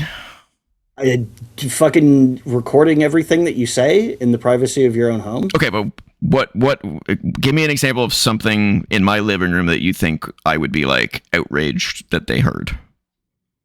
Well, like I said, if you brought a girl home, it's not in my bedroom. It's not in my bedroom. But what if you go somewhere else for variety? Go somewhere else for variety. I guess I would unplug it. I don't know. I do. Go somewhere else for variety. Yeah. I don't know. I mean, sure, but scenery, different positions. Jesus, this conversation's going to some scary places. Dude, I'm just saying, we're adults. Okay, so let's say they heard you getting it on. Yeah. So you're offended by that, or you're just annoyed that they heard that, or you don't want other people hearing me do it. So you're a prude. Is that what it is? I'm not. No, that's not being. If I was a prude, I wouldn't be telling you that I do it in different places in my apartment. I'd be like, oh, sex. No, never. Oh, shit. Next time I come over, I'm going to be looking all over the place. Thanks for that. Listen. Don't sit on my couch next time you come over. Listen. I'm going to bring a black light with me next time. Don't ask. Because there are places. Okay? I flipped the question. Anyway. Jesus. This conversation is not something I planned on today. Listen. God. No, listen. If I invited Jeff Bezos for a threesome, then I wouldn't care because I'd be inviting him. Maybe you should be proud. Just be like, yeah, bitches, I'm fucking. Listen. No. I don't know. Again, I close the door when I shit. Not because I'm doing anything wrong, but because I want privacy. This is. I had to explain this to my niece when she was a toddler. Are you more worried that they're going to that like someone's going to get a hold of that recording, or like, you know what I'm saying? Like, and that's the other thing, is anyone actually listening to it, or is it just AI analyzing it? I mean, there's AI analyzing it, but then there's also people who ostensibly have access to it. Like, I'm sure that there's people, like, they might say, oh, no human ever comes in contact with it. Somebody's got access to those servers, because how else would they do maintenance on them? There's always ways to get into that shit if they can access the computer. Like, it's like how, is it really wrong if the cops can track everywhere you go? They're cops. They're not going to do anything wrong with it. And then there's always news stories that come out about cops who are tracking their exes You know, because they got broken up with, and they're cyber stalking their exes through the GPS data that their car sends out that they have access to because they're cops. It's like, no, they can't be trusted. Cops can be vindictive, and nobody at Amazon is held to the same standards that police officers are supposed to be held to. So no, I wouldn't trust anybody there not to get a hold of it and do something with it. You know? I guess I'm just not. I don't know enough people to care. You know, if Joe Blow from Idaho working at Amazon wants to go in to my specific recording and hear me getting it on, go for it. I don't know. Okay, well here's this. What if one of these people gets fired and they feel like it's unfair and they say, well, here's what I'm going to do. I'm going to steal a bunch of this private data and I'm going to go and sell it. If they're not going to give me a paycheck, I'm going to get rich off their data. You know, somebody goes rogue and decides to sell the data. Sure, make money off of my fucking. Jesus. I just don't give a shit. Sorry, I can't imagine something that this thing would record that would hurt me in any way. I'm not a. I don't know, like it takes a lot to bother me. It's like. I just can't picture a specific scenario where if someone got a recording of me playing video games or like talking to my cat, like okay, like it wouldn't bother me. I just can't imagine a scenario where it would bother me. The only scenario that would ever potentially occur would be like if I said something that would hurt someone else because I said it in the privacy of my own home and someone took it and showed that specific person, I guess. But like, how realistic is that? I just 1 in a quadrillion. Like, I don't know. Like that's probably even too low. Like it's just not something I worry about. Not yet. Maybe there's a reason to one day, but it ain't today, I guess. Well, here's the thing. If there's a reason to one day, it's going to be too late because they've already got all that audio. Yeah, it's true. But I mean, I'm thinking ahead. Yeah, I understand where you're coming from. I just, I know what I say in my home, and I don't say anything or do anything. Like I'm sure you're not saying or doing anything, but it's like it's just the idea of it. I get the principle of the idea. Can you not even feel like you have privacy in your own home? Well, not if you bring in a device like that. It's the same problem that people had with the Kinect, like with it always being connected. It's like, well, if having it for games that use it, sure, but when in the Xbox One was initially like, oh, it's always on. So I know this is a huge tangent. Yeah, but I would never buy like the Nest security system. You know what I'm saying? Oh yeah, that's insane. Absolutely not. Like I don't want cameras in my house that I don't know who can access. Like I get that it's visual. The audio thing doesn't bother me. It's not enough. I mean, the audio thing is definitely not as bad as like it's not enough video of you, but like I don't want anybody seeing or listening in that I haven't, given consent to seeing into my home. Yeah. Which, I mean, obviously you have given consent by buying an Alexa, but like that's the thing is like I could never imagine like just because like those are Amazon employees. They're not friends. Mm-hmm. Yeah. Yeah, no, I would be the first one to say that I was an idiot if something did happen that fucked me. Until I can come up with a scenario that would make me be worried about that, I'm not worried about it, I guess. Which might be stupid. It might be. That's definitely possible. It's more than a might. Like, obviously, the odds of it happening to you are low because you're not really a high value target. Oh yeah, if you're fucking like a VIP or a celebrity or whatever, yeah, fuck that. That seems like a bad idea. But at the same time, I'm Joe Blow. If you're not like a super rich person, you stand to lose way more because like. If a rich person, like let's say that some like super rich person, like big famous actor, Tom Cruise or whatever, has an Alexa in their home and they say a slur and some Amazon employee leaks the recording of that and their career is over. I mean, Tom Cruise has fuck you money. Like, he never has to work again. None of these like super rich people need to work again. So like their reputations are ruined, but it doesn't affect their ability to like do anything. They've still got all the money in the fucking world. Yeah. They can stand to never work in this town again. But like for people like us, if that kind of thing was done, like it'd be financial for sure. ruin. Like if for sure. But while you might not be a target, you would have less road to recover from that. Oh yeah, no doubt, for sure. And I would probably feel that way if I had something that I knew if it got out would be catastrophic to my life. But I'm a very simple person. Yeah, but you got to act like you have something to hide, even if you don't, to be in that mindset of like, what do I have? Because what do I have to hide? It's easy, like it's super easy to fall into like but it's super convenient to just say, "Hey Alexa, when's my Amazon package coming?" Like I can understand the convenience of that. Oh, that's not what I do. It literally like tells me when it's here. The second it arrives, like the the point is, I get the convenience, but like you don't like the trade-off. I get it.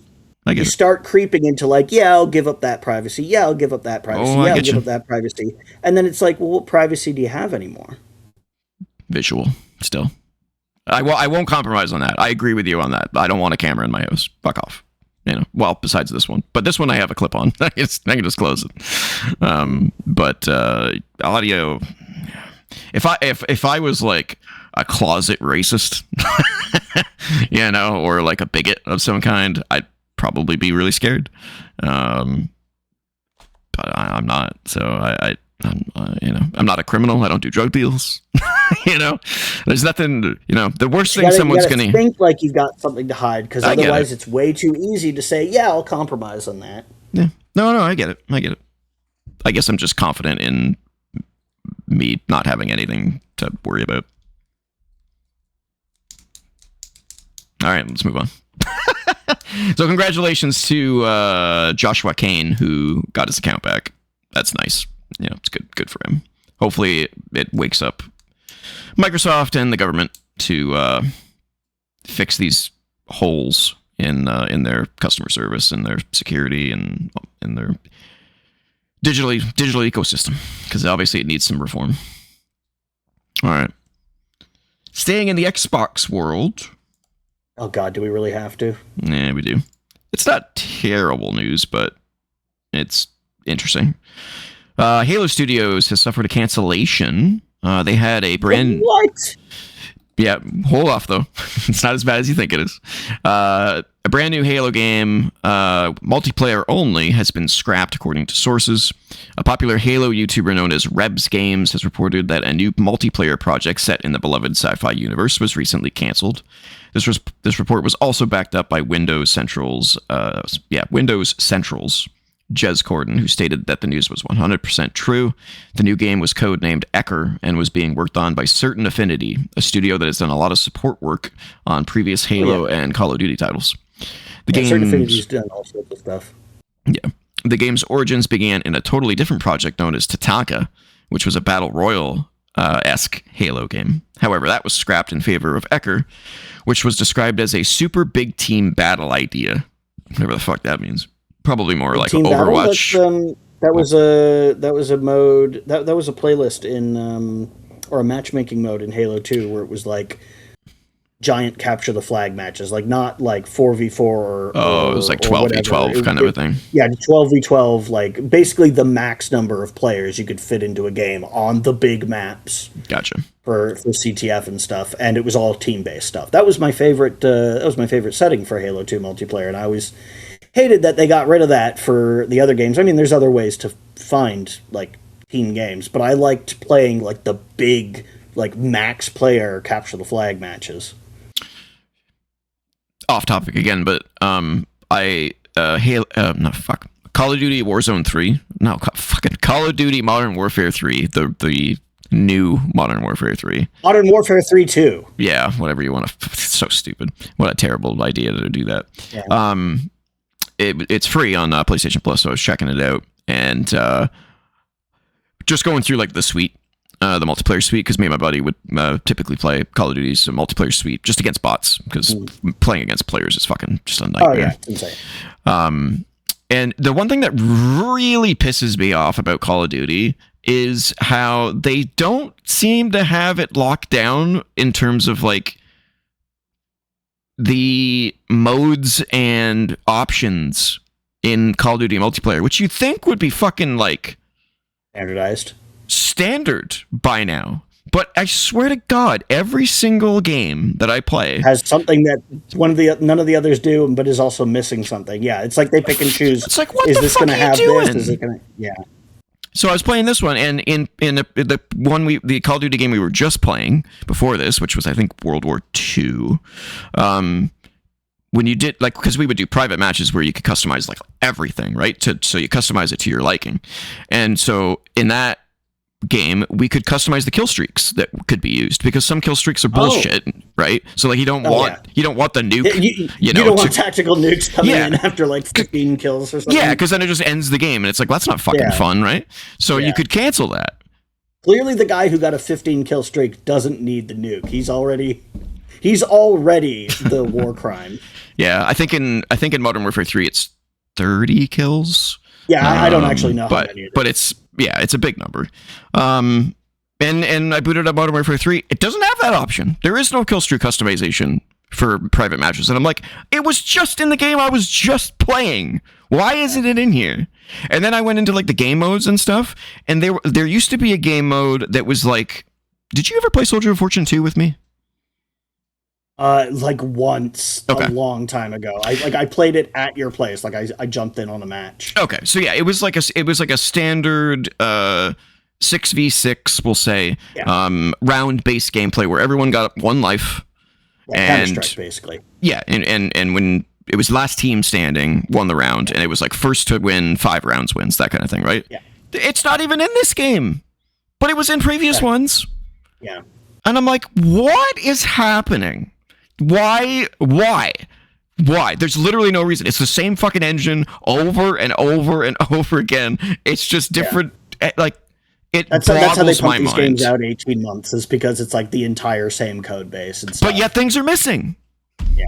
Why? It makes no fucking sense. Yeah, you've got like 3 studios working on the game. You've got your main team, your support team, and then an entirely different studio doing multiplayer. Right, and it's still somehow not enough. Yeah, and then bot support. In this one, Modern Warfare 3, you can individually customize every bot, however many bots you want on each team, whatever difficulty level you want to give each of them. So you can have like 4, easy guys, and then 1 really hard guy on the team. Yeah, or like when the bots have like different behavioral like personalities. Yeah, some of the games have had that. Yeah, like Perfect Dark had that. God, I love that. Really cool. Much. But then you go to the previous one that we were just playing, World War II, and it just has autofill. So you can't pick how many bots on each team. You can't individually pick which difficulties. It's just all bots, full. It's like 8 out of the 10 things you want are there, but never 10 out of 10. Yeah, not a single game has everything I want. And I'm like, why? There's no reason that you can give me. None. It's bullshit. Absolute bullshit. This is why I like Unreal Tournament 2004, because they basically just gave you all that shit. Yeah, I love that game. Love that game. Well, maybe not at the beginning, because like Unreal 2004 is the update to Unreal Tournament 2003. Tons of mods and stuff. Yeah. But like they've got Insta-kill. What did they call them? Modifiers. Was it just modifiers? Yeah, you could have so many like weird special low gravity mutations or like love it. Mutators. That's what mutators. It was. Yeah, you're right. Yep, that's it. Yep. And then you also had like the bots where you could customize the AI, like have the different like skill levels on the bots and the different behaviors and like all that stuff. So many fucking maps. And like super robust mod support. And it's not like, oh, here's a new one every year and a half. It's like, no, it's this until Unreal Tournament 3 comes out, like 8 years from now or whatever. And then never again. And then never again, yeah. Assholes. Maybe a little too infrequent with the new releases, but yeah.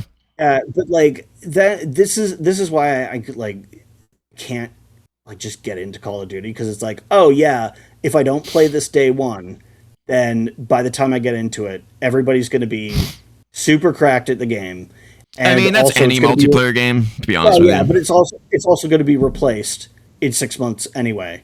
Yeah. Whereas with something, with something that doesn't have those like clockwork releases, like, oh yeah, I can enjoy this for a few years before I have to start all over and potentially like not have these setups anymore. Or if and it's not a live service game too, because if like good luck jumping in Overwatch right now. Oh yeah, that's why I don't do live service games at all, because it's like, well, there's no guarantee of anything. And the other thing is that with Unreal Tournament 2004, even though Epic doesn't do shit with it anymore, I can still play an offline match with bots. I can still play over LAN, and there's patches to make it work online again. So like, and they kept that running for years. Like you could connect to like the master server that let you like get the list of dedicated servers, because you still need that to ping the list and see where everybody is and what they're playing. They kept that going for decades, man. Whereas with the Call of Duty games, they like don't they take the game's multiplayer offline after like 3 or 4 years or something? Oh no, you can still play like the old Modern Warfare 3. Really? No, yeah. I thought that they shut those down. No, I think the only ones that have shut down are. I might be wrong. I think the PS3 generation is down. PS4 generations are all doing just fine. Okay. I recently played Ghosts, I think it was. Oh wow, Ghosts still works? That game came out like 12 years ago. Can you play Ghosts online still? I think Advanced Warfare works just fine. Yeah, Ghosts working. Yeah. Oh, okay. So, all right. So I'll copy that. I'm wrong about that. I think I think the PS3 ones are not working. Let me double check that. But that would make sense. I can kind of understand that. But like for me, it would be like if the PC versions weren't working, because like there's no, it's not like they're gonna sunset PC. Oh, I'm wrong. Wait, no, that's the wrong date. When did Modern Warfare? I guess it would be just Call of Duty 4. Yeah.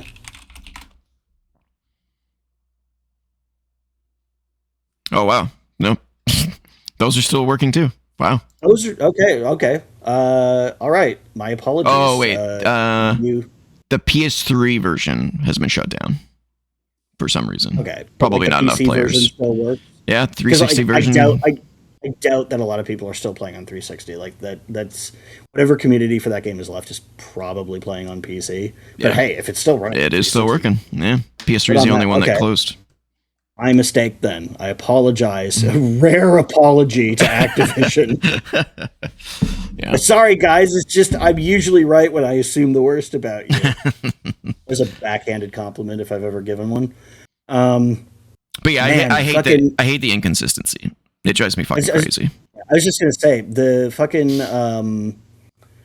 oh god, what's that guy from the Royal Armories in England? He does all these gun game videos. Whatever. He was right when he said like the fastest way to make a gun look futuristic is to give it a thumbhole stock. Yeah. Because like all of these guns are thumbhole stocks. Like I just noticed, like, man, he's totally right about that. That's just what they do all the time. Anyway, shout out to that guy. Those are good videos. Fucking hold on. Let me get Credit it. I don't want to. Yeah.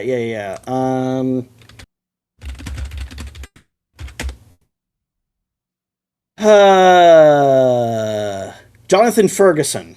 Oh yeah. Yep. He's the guy who does all the here's the video game weapons, and then here's the real thing, because he works at like this. He's like the curator or the guy in charge of cataloging basically all the weapons at this British like weapons museum. It has thousands of guns for like historical reasons. They're artifacts, right? Mm-hmm. And he does this on the Royal Armories YouTube channel, which is pretty cool. That was cool. Yeah, so shout out to that guy. But yeah, I just the multiplayer stuff, like when you just don't know if it's going to be around for long. Like I would rather play an old game that I know I'll be able to play for like years and years and years than have to get a new one every year or two. Like it's such a big part of why I just don't do a lot of multiplayer gaming anymore. Like how long is this going to be around? No doubt. All right, so getting back to the actual news article here that I pivoted away from. Oh yeah, they canceled some game. Yeah. Halo 5's Warzone mode was seen as the source of inspiration as well, and the team also toyed with an extraction mode. The project would have used the map that was built for Tatanka and being developed in Unreal Engine, not unlike Halo Combat Evolve's remake. I see that actually being a lot of fun, like extraction in Halo. I mean, that's basically what's ODST. Well, Spartan Ops in Halo 4. Oh yeah. Where it was a multiplayer, but it had like a mission associated with it, and then you would exfiltrate at the end. Yeah. I played a lot of Spartan Ops. It was a lot of fun. I mean, that's partly because, as you said, hey, this thing that they had in the last game, Firefight, they didn't have that here. They did have Spartan Ops. I hate the inconsistency. I think I've said it a million times on this show, but the survival mode in Modern Warfare 2, I think it was amazing, and then they just never brought it back. I'm like, fuck, it was so good. Yeah. The article continues. It's unclear if the goal was to make a multiplayer Halo game that had a broader appeal after Infinite failed to capture a consistent audience, or if it would have been a premium title. Nevertheless, the project supposedly met its end after development troubles on Campaign Evolved, which pulled staff away from the multiplayer project. Whether this game ever sees the light of day is totally up in the air. It's possible it could be revived, especially as Microsoft is trying to inject new life into its biggest franchises right now. It doesn't seem by remaking the game. Yeah, it doesn't seem like this was canned as a result of the recent Xbox reset, so hopefully it can find its way back. So yeah, this has nothing to do with the Xbox reset. It was just a tidbit that was found. This is usual. Yeah. This is just one of the usual cancellations. Well, I mean, if they were having trouble on Campaign Evolved, which I don't know why you would have trouble remaking a game, but... Well, I mean, if none of the original people are still there anymore. Yeah, whole new studio. Well, that's the other thing, is it's not a whole new studio. It's still 343 Studios. It's just a new name. You know what I'm saying? Yeah, but it's like you had Bungie make the Halo games, and then you establish a new studio, and some people from Bungie came over, but most of them didn't. So, and at this point, like with the turnaround at Microsoft Studios, like how many people at Halo Studios were part of the 343 that even worked on Halo 4? Yeah, that's true. Or Infinite. Or Halo 1, for that matter. Yeah. All right. That's it for Halo. Moving on. Like for this news story, or just in general? Who knows? Who really knows? I don't know why the screen just changed shape. That's weird. What the fuck happened? Looks normal to me. No, it shrunk. See? Oh, I think you just went out of full screen. No. This video is on like a wide. It's like a wide. It's like a different. Oh, did you hit the theater mode button or something? No. Did you scroll down while the video was full screened? Yeah. No. See. Yeah, I don't know then. This video is not as tall. I just looked at it on my full screen. It's not as tall. Oh. Why the fuck would they do that? That's fucking weird. All right. We'll see if it returns on the next video, but I'm just going to leave it there. Steam just had its most profitable period in its entire 22-year history, raking in a whopping $11 billion US in the last 6 months. Right. And it's mostly thanks to older games. As shown in data aggregated by... Because they haven't been taken down or canceled. Yeah, Alanea Analytics. This figure rivals what the platform grossed in the whole of 2020 during its peak of the pandemic at $7.2 billion, and much of it was due to purchasing of older video games. In fact, only 21% of purchases from January to June were for titles released in 2026. That means that 79% of games bought between January and June 2026 by players were from 2025 or older. This trend has only been increasing in recent years, with 29% of 2024's revenue coming from games released that year and 27% in 2025 from that year's titles. Well, this makes sense for two reasons. Number one, because of the pandemic and how everything got delayed, and then suddenly in like 2023, everything started coming out all at once. Mm-hmm. People can't possibly play everything. So it's people getting back to stuff that they didn't pick up when it's the backlog, new. Yeah. Also, because shit's so expensive now, it's cheaper to buy older games with a price lower. 100%. Thank you. That was going to be my point. Two reasons. Yep. You wait a little bit. You wait like 4 months sometimes, and you're going to get like 50% off. It's crazy. Way longer than that. Oh no, but like sometimes that's how quick games go on sale. Yeah, it's crazy. Yeah. You know, if they didn't sell well, they're like, oh shit, drop the price. We got to get some sales going here, guys. The article continues. The breakdown of games purchased on Steam in the last 6 months shows that titles released in 2026 made up of the platform's biggest earners thus far, with Horizon. What the fuck is happening to me?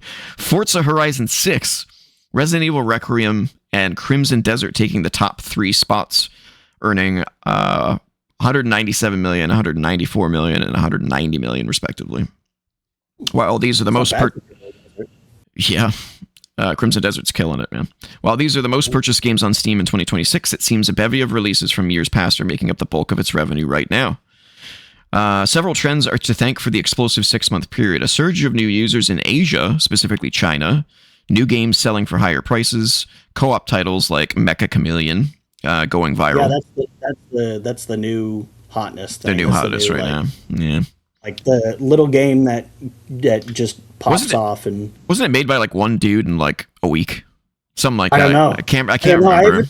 I haven't even taken the time to look up stuff about that game because it's still so fresh. Like I've been busy with other stuff. I heard that it was made in a very short period of time, so I'll have to look into that. But third-party publishers switching back to Steam after attempting to peddle their own launchers, and more publishers re-releasing their back catalogs of older games. The extended list of Thief remaster. What's that coming out? Like the Thief remaster. Yeah, it's coming out this year, I think, if I'm not mistaken. Some other Steam analytics here. Slay the Spire 2, which is in early access, has brought in a whopping $141 million already. I love Slay the Spire. Subnautica 2, in early access, $133 million already in early access. And Mecha Chameleon, $71 million. Wow. Can you imagine making that game be like, we'll see what happens? Can you imagine? He must be just shitting himself, just being like, yeah, what happened? I made a game for fun. You know? Yeah. Oh, well, you know, that's what happened to the Flappy Bird guy, and he freaked out over it.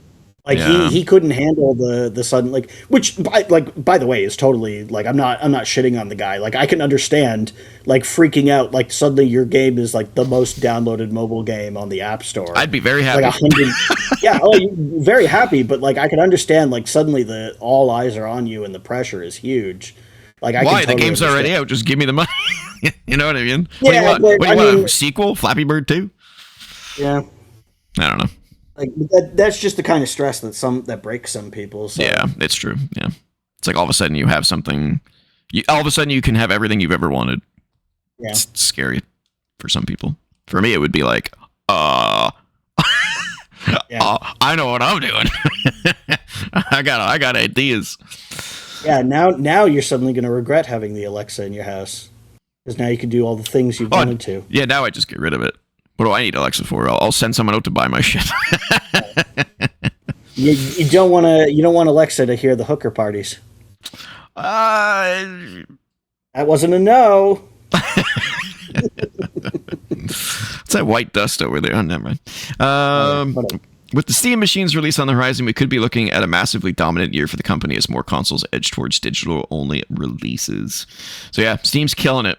No surprise. No surprise. They have grown every single year for the last...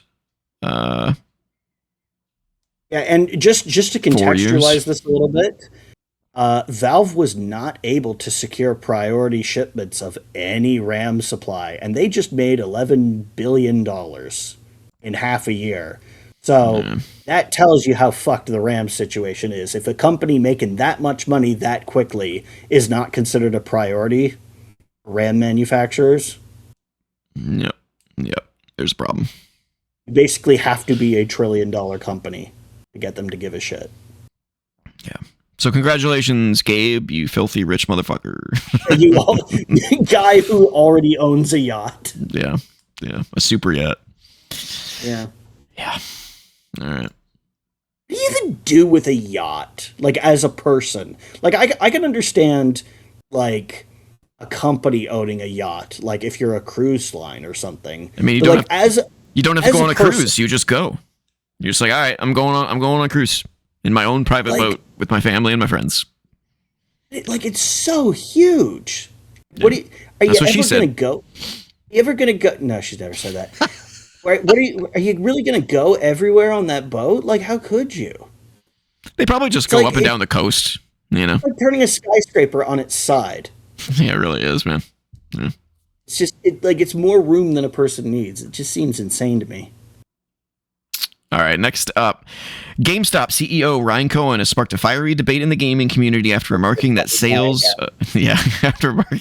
of physical games are totally irrelevant to his business. Cohen made the divisive statement in a July 16th interview with Bloomberg after being asked about how GameStop could be impacted by Sony's industry-changing decision to stop printing physical games starting January 2028. In response, he argued that the bulk of GameStop's income hinges on sales of collectibles rather than gaming software, insisting that the game... If you go there now, it's like half of it's just fucking Funko Pops, so... I actually went there recently, and it's been... The Funko Pop thing has shrunk significantly.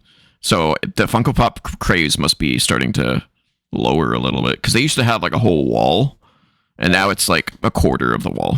I hate those fucking things. They're so ugly. I have a bunch of them. I hate them. They're all gaming ones though, and gargoyles. Gargoyles. I hate them. They're just ugly. Some of them are really detailed. It's the ones that just like the human ones. Those are boring. They look bad. But the ones that are like Mega Man and like stuff that doesn't have a human face are the best ones. Like the gargoyles look sick. The only good Funko Pops I've ever seen have been of like Sanrio characters, like Hello Kitty and stuff, because that's good. Already the shape and proportion that they have. That's true. At that point, it's just like a 1-to-1 figure, which like, okay, sure.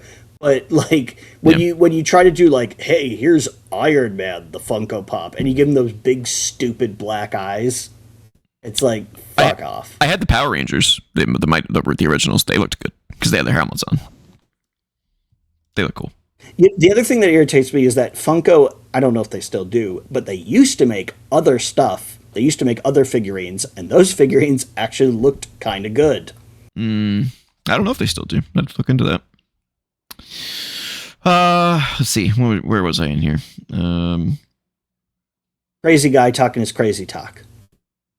Oh, yeah. So collectibles. Insisting that games themselves are chump change compared to the figures, merch, and trading cards GameStop is currently focused on putting in stores. Quote, it doesn't matter. It doesn't matter at all. Software, it mattered in the past. Software today makes up less than 12% of the business, and collectibles make up over half the business, so it's completely irrelevant if they stop making discs. GameStop is a business that was on the brink of bankruptcy, and everybody was betting against it for good reason, and now the company is making more money that's ever made in its history. I don't know about that. When asked about the potential for Rockstar's highly anticipated GTA 6 to bring in business for GameStop, Cohen completely ignored the question, choosing instead to discuss his failed $55 billion bid for eBay back in May. Oh, this should be interesting. I haven't read this part yet. Quote, I want you to look your viewers in the eye and tell them, are you going to bet on an entrenched management team running the business, or me, someone who went head-to-head against Amazon selling 30-pound bags of dog food, turned around a very rough, tough situation at GameStop, and now the company's making lots of money? What does that have to do with anything? Yeah, I'm not going to trust the guy who's clearly insane. Yeah, you clearly have an issue, bud. Earlier in the interview, Cohen gave an example of what future sales might look like at GameStop, saying the brand could unlock live commerce and use its physical stores for same-day authentication while using eBay's infrastructure, if the deal ever went through, to build out an in-game digital marketplace. Well, eBay said to go fuck yourself, so I wouldn't worry about that anymore, but... Mm-hmm. Yeah, he's a weird dude. I would be very... This is a guy who's looking for... not for problems to solve, but like trying to invent solutions to problems that don't exist, as a not like, here's a business that nobody else does. That's what makes us valuable. Well, maybe the reason nobody else does it is because it's not actually valuable. It's not profitable. Yeah. It's the problem in search of a solution, except it's the guy looking to be a solution to problems that don't exist. It's a variation on the same thing, but this is like, this is Silicon Valley startup brain on a business that's existed for decades, and like, why even call it GameStop anymore? It's just Toy Stop now. I mean, I assume they'll probably rebrand once the digital age starts, because like, what are they going to sell? The consoles, I guess. But like, eventually they're not going to, like, I significantly doubt that this code in a box thing will be on PS6. I think that's going to be PS5 only, and then PS6 they're going to be like, I don't think it'll last long. Yeah, they're going to be like, why are we doing this for PlayStation 6? Here's what I predict. You remember how when the PlayStation 1 originally came out, the games came in those tall boxes? Briefly. Which console? PlayStation 1. Oh yeah. Came because this. Yeah, they weren't the jewel cases. They were the almost a Switch like kind of thing. Yeah, well, they were even taller than that, and it was to deter shoplifting, so that teenagers could. Because music CDs did that for a little while as well, where it was like, oh, can't trust those teenagers. They're gonna steal the new Nirvana CD, so we got to put it in a really tall package. You can't fit in a jacket pocket, and they did that for PlayStation games. So you think that's going to start happening again because it's just a code in the box? What I think is, I think the code in the box thing is going to last about as long as that did, which was like the first year of the PlayStation's availability in North America. It changed real fast. I wonder if PlayStation puts the code in the box, or if they ship them the box and give them the codes to print. Have you ever thought about that? I haven't, but now it's actually like, because if you think about it, that like if the code's in the box during shipping, it's way easier to steal now. Yeah, because someone could just crack open the box, take the code out, reseal it. Like, the weight difference between a box with a disc in it and one without is just enough that you can tell. Yeah. No one's going to tell. But even a slip of paper, you could literally just take it out, write down the fucking code, and put the slip back in the fucking thing. Yeah. Like, I don't know. We'll see how that all cracks out when that starts. It should be interesting. I used to do that when I worked at a video store to get digital copies of movies. Well, you're not going to give the consumer the digital copy, because then you're giving them the movie for free, so someone might as well redeem it. Well, that's true.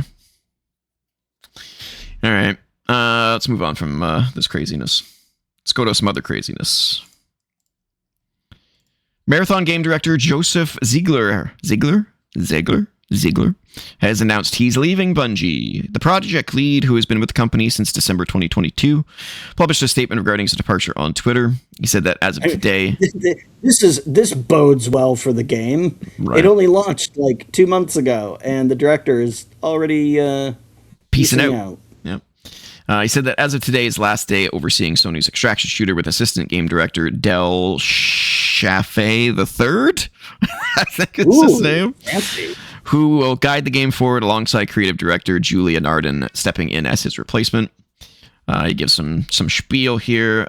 He didn't say why he's leaving, but he promised he's heading to, quote, something new somewhere else. Promising to a ship that isn't sinking. Yeah, promising to reveal more soon.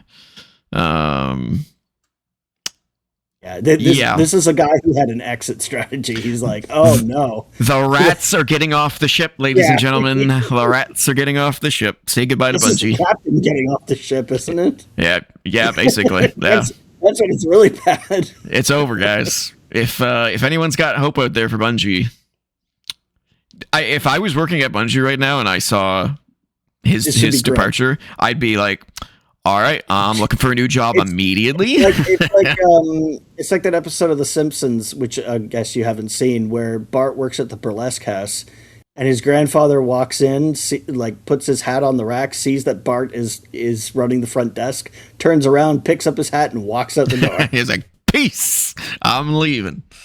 Yep. Yeah, it's over. Bungie's toast, man. It sucks, but there's just no way this game's going to turn around at this point. Yeah, well, that was what I was going to say is they turned around the game from looking bad to looking good, and apparently it's pretty fun.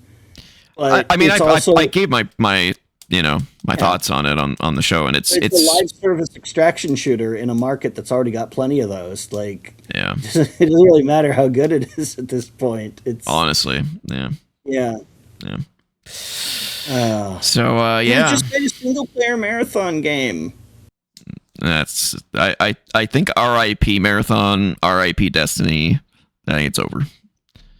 I don't know if Bungie's going to close. Sony might like repurpose them as a support studio, or I don't know. Like, what do you do? What do you do with a? I really don't want to be like, oh yeah, Bungie's dead. They're fucked. But like, it's over. This is the games director. This quickly after. Oh. Yeah, it's over, guys. It's not a good look. That's for damn sure. No, it certainly doesn't inspire confidence. And they just received layoffs, so it's like this guy survived it and was like, all right, I'm gone.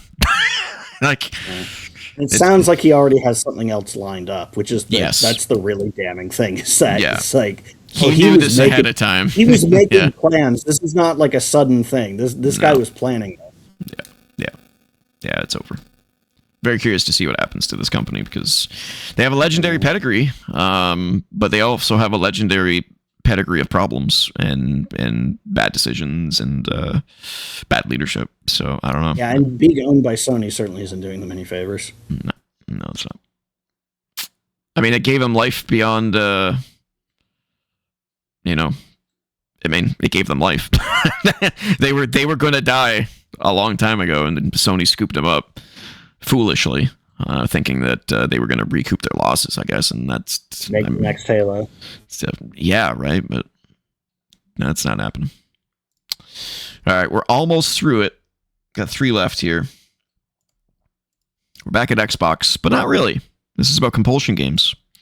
Montreal-based developer Compulsion Games, who avoided closure amidst the mass layoffs at Xbox Game Studios this month by negotiating its independence, has taken to LinkedIn to let other developers and publishers know that they're open for business and seemingly open to working as a support studio and or co-developer on another team's project. They posted, quote, "With Compulsion Games returning to its roots as an independent developer, we're expanding opportunities to collaborate with studios across the games and entertainment industry. We invite partners to leverage the talent and creativity of the award-winning team behind South of Midnight, a game that was honored with a BAFTA, a Peabody Award, 7 Canadian Game Awards, and recognized on multiple games of Best Games of 2025 lists. With deep experience in creating acclaimed original IP, we bring our artistry, technical expertise, and collaborative approach to every project. We're excited to support the development of memorable experiences that engage and entertain players around the world."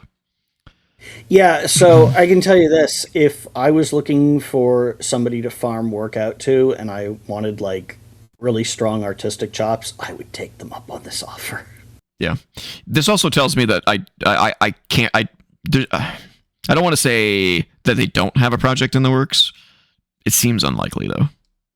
It seems unlikely. Mean, something that's ready to go, definitely not. Yeah, because I thought this wasn't one of the studios that Xbox said they gave a runway to for their next project. That was Undead Labs and Ninja Theory. Yeah. So this is probably about like survival. Let's make some money while we do like pre-production work on our next original project. Like let's build up, let's see what we can financial foundation to build our next game upon. Yeah, clearly they can't survive just jumping into a new project by the sounds of it. So they're like, all right, we gotta do some support work. They need a cash flow somewhere. So I mean, this is not unheard of. No, not at all. So good luck to Compulsion Games. Yeah. Hope to see you guys continuing, and honestly, I kind of hope for a South of Midnight sequel because I enjoyed that game. I thought it got repetitive by the end, but I completed it, and when I complete a game, that's usually a good sign because I don't have time for games that don't interest me anymore. As I've talked about many times on this show, of games I've had to drop because they're just not pulling me in. Yeah. For whatever reason, So this is a weird one. Microsoft has pulled Tony Hawk's Pro Skater 1 and 2 remake from July's Game Pass lineup without offering an explanation. So last week we talked about how this game was one of the games on the Game Pass list, and it's been removed. Yeah, it's not there anymore, which is not there. Weird.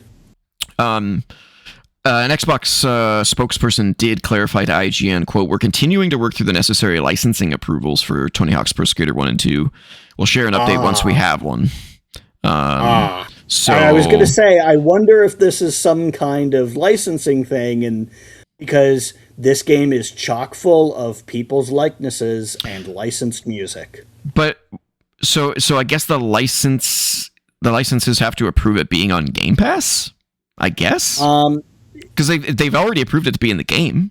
So why would they have to approve it to be on a service? There is a lot of granularity with what gets approved in licensing, and I honestly would not be surprised if they had to sign off on it being on Game Pass. I would have thought that would be a thing that they've done already, but maybe because this was before Activision was owned by Microsoft. Maybe it wasn't in the contract. Maybe it's had to be added to the contract. Because Pro Skater 3 and 4 remake is on Game Pass still. But that came out after they were owned by Microsoft. So yeah. Game Pass, being on Game Pass is probably already in the contract. Yeah, so maybe they assumed that because 3 and 4 is up there, that 1 and 2 is like automatically fine. I mean, or maybe somebody's been late in signing off. Yeah, they don't have somebody's signature yet, like some music executive or some skater, who's like this is in the game. Don't say things until you know. These companies got to learn not to be like, this is coming. Listen, this is the kind of thing that happens sometimes. Is you're like, it'll be signed and on your desk on Monday, and then it's like, and then that son of a bitch didn't do it. Yeah, and like 99 times out of 100, it always happens, and so you're like, we'll announce this, and then that one time it doesn't. Yeah. It happens. I'm sure. Right? I'm sure they'll work it out, and it'll either be be added right last second, or it'll be added to like the next wave or something like that. If 3 and 4 is up there, there's no way they're gonna have a problem. Honestly, like with this kind of stuff, I'm surprised that this doesn't happen more often, because this game is like chock full of other people's work that they've licensed. Yep. Lots of music. I'm shocked that it's not a headache more often. Yeah. All right, that leads us to our last piece of news, which is the PlayStation Plus Extra and Premium Game Catalog update for July. So the games that we are getting on Extra and Premium are as follows: Avatar: Frontiers of Pandora for PS5, Rise of the Ronin, PS5, which I didn't like that game, but that's the one we're looking at here. It looks good, but there's something about it that I didn't like. I can't remember what it was. It basically looks like Assassin's Creed. Or, see? Well, yeah. Yeah, I was going to say, or Way of the Samurai, which is like a PS2 game, but you couldn't do this shit in Way of the Samurai. Yeah, it looks so cool. I don't remember why I didn't like it. I've tried it twice, and I didn't like it either time, but I can never remember why. So I end up going back to it. And what the fuck? Oh, come on. There was just a horse there. Yeah, I think maybe it was the combat I didn't like. Yeah, this looks super Way of the Samurai-ish. Except Way of the Samurai looks kind of like dog shit. Not because it was a PS2 game, because it doesn't look like a PS2 game. It kind of looks like a PS1 game, but I think that was like an early release for the PS2, and also not really the highest budget one. And the later games looked better. Yeah, Way of the Samurai, it's interesting. I'm gonna look up some reviews on this, because I can never remember why. Why is there monsters all of a sudden? That's weird. Is that Voldo? It does look like from Street Fighter. No, from Soul Calibur. Oh yeah. The bondage gear guy. Yeah. I knew it was a fighting game. I had the wrong one in my head. Yeah, you're thinking of Vega. Yeah, Vega. Yeah. Also coming to PlayStation Plus Extra and Premium, Firefighter Simulator Ignite, Mighty Morphin Power Rangers Rita's Rewind, the original Dying Light for some reason on PS4. Okay. Sure. Citizen Sleeper 2, PS5, and Snow Brothers Wonderland, PS5. No idea what that is. Wow, that guy just did like a mob style execution on that dude. Weird to see that in a samurai game, but sure. It definitely feels like a I don't know, like almost like a Yakuza kind of style game. I will say, the image that we have of the samurai is heavily distorted. You know, so many historical things are by media, as like, oh, they would never use a gun. It's like, dude, East Asia is where guns were invented. Like, yeah. Chinese and Japanese, like they were doing shit with gunpowder long before anybody else. Why do you think they love fireworks there so much? Yeah, I can't remember why I didn't like this game. That's going to bother me now. Also coming to PlayStation Plus Premium are the PS1 classics. No, sorry, these are PS2 classics. PsyOps, the Mindgate Conspiracy, and one of our favorites, Indigo Prophecy. Oh yeah, play the first 2 hours of that and then stop. Indeed. Yeah, like get to the part where the apartment starts breaking apart and flying at you in pieces, and then just stop there, because like that's the peak of its, like, you've got the stupidity of it and the so bad it's good sort of stuff of it. Like that's the apex of where those two lines cross, and it's all downhill from there. It's just going to get stupider without being so bad it's good. It's true. All right, that's it. Still has the best intro of any game I've ever played. Yeah, it's a fantastic intro. I'll always give it that. Yeah, it's weird, just like the intro to Detroit. It's amazing. Yeah, they know how to do an intro. They just don't know how to do the rest of the fucking game. Yeah, well, they know how to make something. Well, this is the thing with Quantic Dream. They know how to make something look really, really, really fucking cool. But then when it comes time to add substance to it, and not just like, oh, this is a cool like hook. Yeah.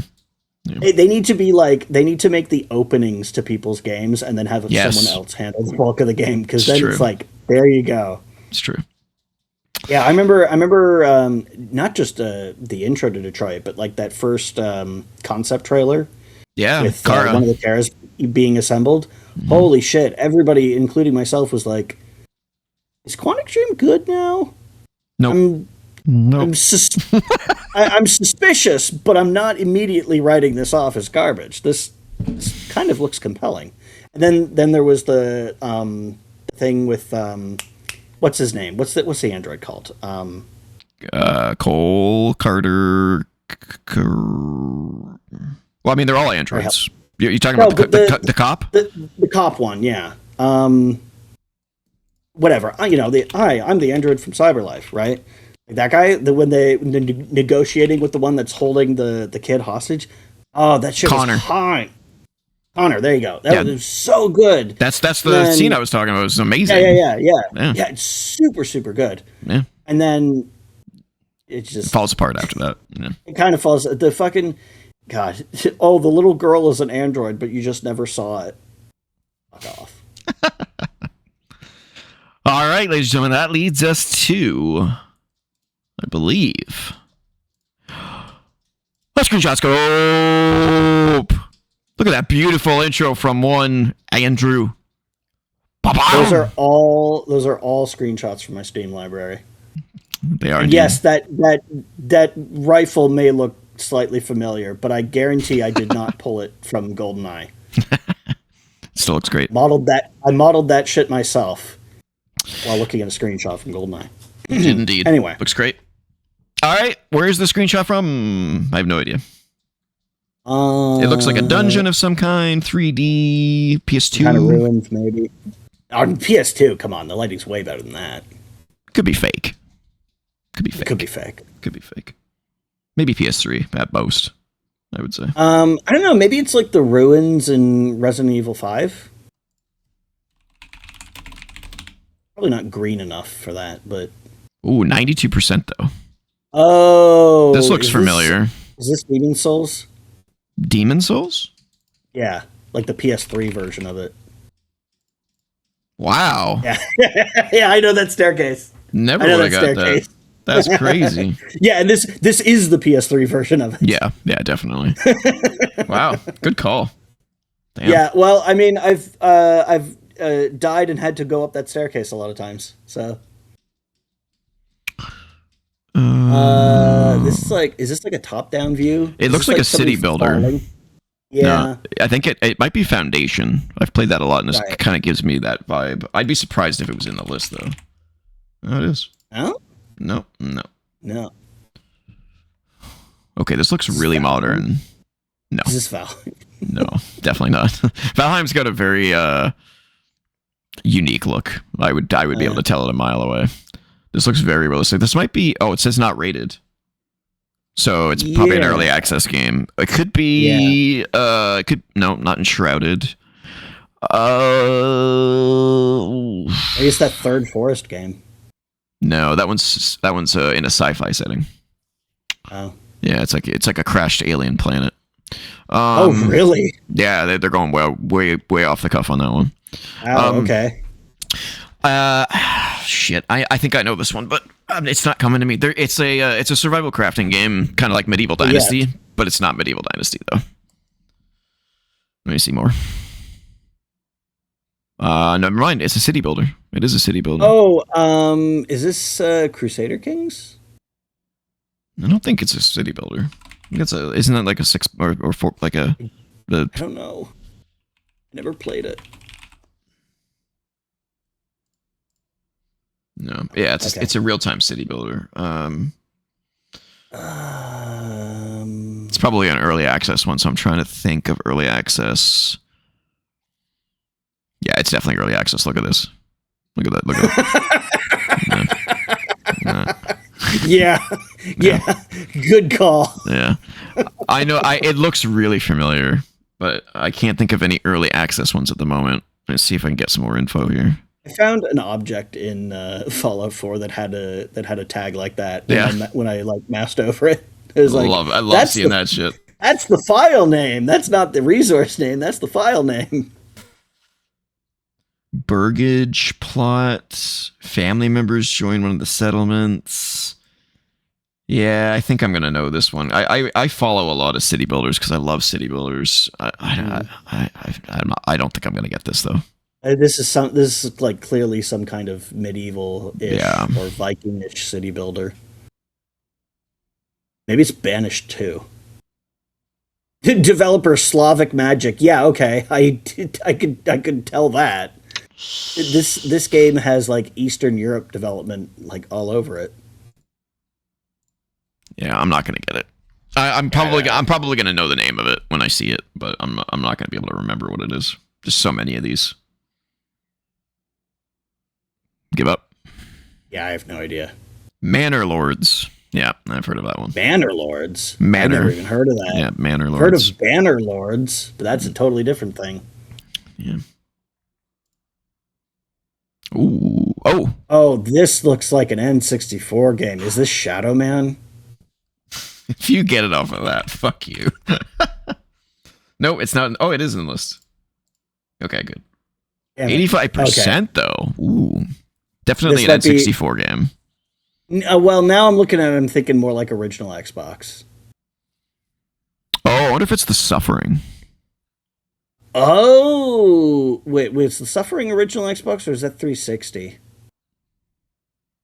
Good question. I know that Condemned was 360, but what about try The Suffering. It does kind of look like The Suffering.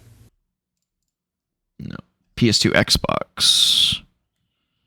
Oh, this looks totally different now. What the fuck? This has to be a cutscene or something. It's got to be. I guess. I have no idea. Damn, I was going to say, like, Hitman Contracts, but it's clearly not that. There's nothing in Hitman Contracts that looks like that. Oh, I wonder if this is PsyOps. Well, 85%. Try it. I think it was also for GameCube, though. I think it was, but... Yeah, it's not. Okay. Beat 'em up action. Oh, it's the Warriors. Oh, it is the Warriors! Yeah. Never played it, but I heard it was really good. The movie's really good. Haven't seen it. I haven't seen the Warriors.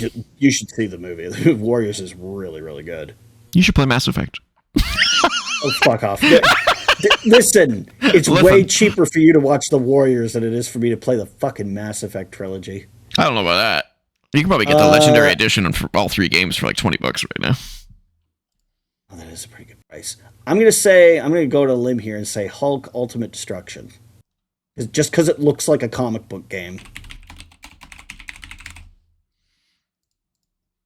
Whoa, 92%. What the Ooh. heck? I have no idea. Yeah, can't quite figure out what it is from this. PS2 exclusive? Oh, it's Final Fantasy 12. Yeah. That's one of the Banga. The Blizzard guys. Yeah, they're like guards. Yeah. Oh. What? Oh, just Final Fantasy 12, not the Zodiac Age, I guess. No. But yeah, you're gonna have to do it in Roman numerals. God damn it. XII. You sons of bitches. That's bullshit. But of course, it's the PS2 version. Yeah. This is one of my favorite games of all time. It is good. It is a good one. I fucking love Final Fantasy 12.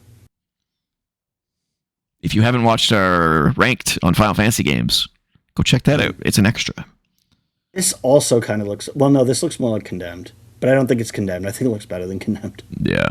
I don't remember the shadows in Condemned being this well defined. No, I'm not getting anything from this. Could this be... Oh, okay. Well, it's definitely not Fear. Is this Starfield? I don't know. 81. Well, it may have gotten an okay score, even though the game... Try it. Sucks. Try it. Nope. Oh, wow. This is older than I thought. Whoa. Yeah. It looks really nice then. Yeah. What is this? You're looking through a scope. I don't know. That's all I can tell from this. I mean, there's a dude standing there, but could this be? No, it couldn't be Red Faction Grill. It's not red enough. No, I would know Red Faction Grill. I played the shit out of that game. Yes. Yeah. All right. Let's see what else we can get here. Oh, it's first person. Vehicular combat. Oh. This might be Mercenaries. Finally. Or Rage. No. Rage didn't have... Didn't Rage have vehicles in it? No, it is Rage. You're right. No, you're Rage. Look. That's the boomerang that cuts people's heads off. It's Rage. You're right. There you go. Yep. That explains why it looks so good. It's the fucking Doom 3 engine. Yeah, that game looks gorgeous. The upgraded version of the Doom 3 engine. I'll be honest, that was another game that was super underrated. That was a really fun game. I enjoyed it. It wasn't as good as I wouldn't give it a 9. I'd probably give it an 8 though. It's a great game. Yeah. Man, wouldn't you feel stupid if you just fired a bunch of these people?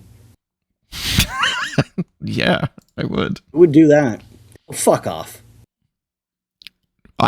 This might be Skies of Arcadia.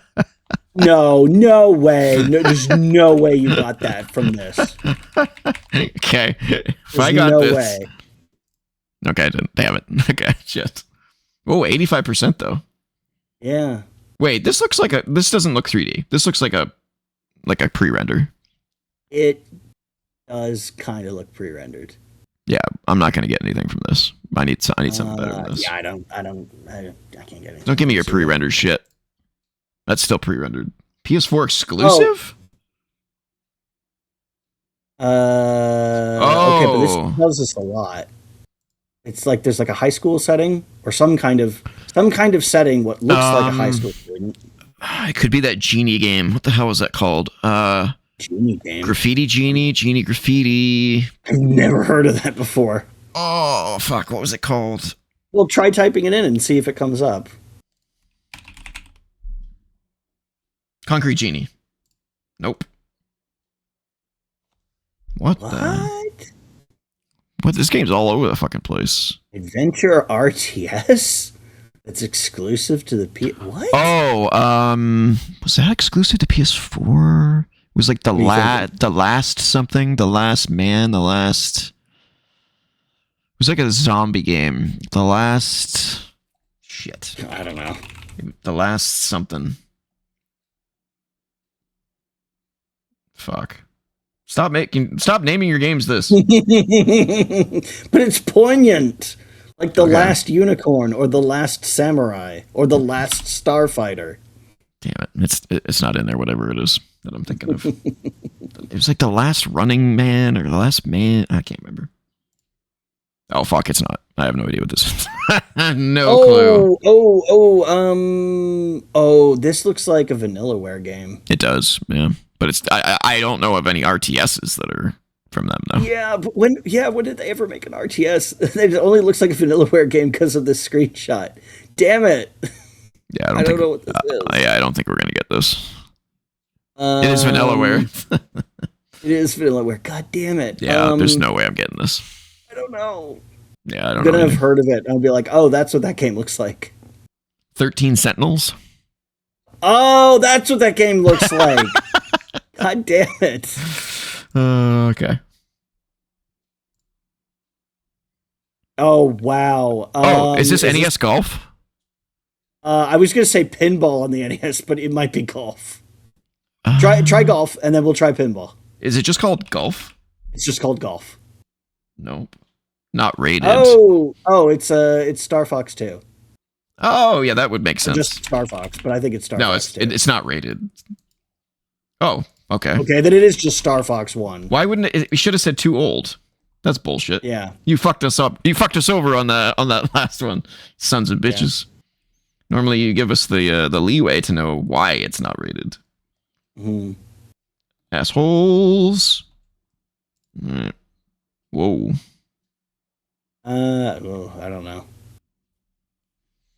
Yeah, I don't know either. I mean, obvious color palette though. 71%. I should know it by now with this kind of intense color palette, but I'm not getting anything. Yeah. Unless it's No Man's Sky. No Man's Sky was what I was thinking, but I don't think it's No Man's Sky.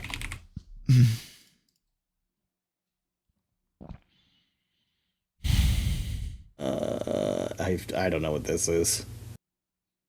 I don't recognize this at all. No. This is the kind of thing where if I had seen it, I would definitely remember it.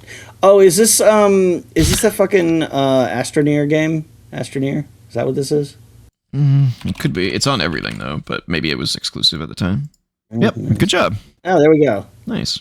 A game that looks like No Man's Sky. I've tried to play it a million times and I can't figure out the controls. I'm like, how do I hook up a hose to myself so I don't fucking suffocate? It's really annoying. It's like the game needs a fucking tutorial, guys. Inspected. Well, this looks N64, PlayStation 1. No, that looks better than that. You can read the word. True. Inspected. Okay, PS2, Xbox. All right, good call. Yeah, it's got to be at least PS2 if you can read what's written on the texture. I wonder if this is that Winback sequel. Or maybe it's just the PS2 version of Winback. There was a PS2 version. Try it. No. What the fuck? 87%? We got some like lizard creatures? Lizards? Is this Turok Evolution? No, not at 87. There's no way. There's no fucking way. I mean, I don't have a better guess. Yeah, why not? PS1? It is PS1. It is a PS1 game? I'm the man. Well, this looks really good for a PS1. Yeah. like if you showed me this screenshot, I'd be like PS2.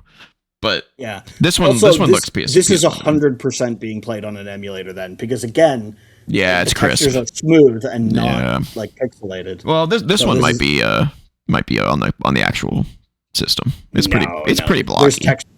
It's pretty blocky, but it's because it's zoomed in. Those are just the JPEG artifacts. The textures themselves are not pixelated, which means that it has to be on an emulator.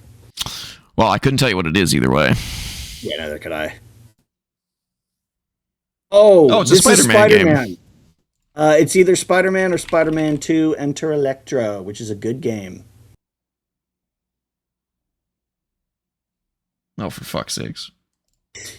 Okay, there we go. Hey, we are now elite guessers.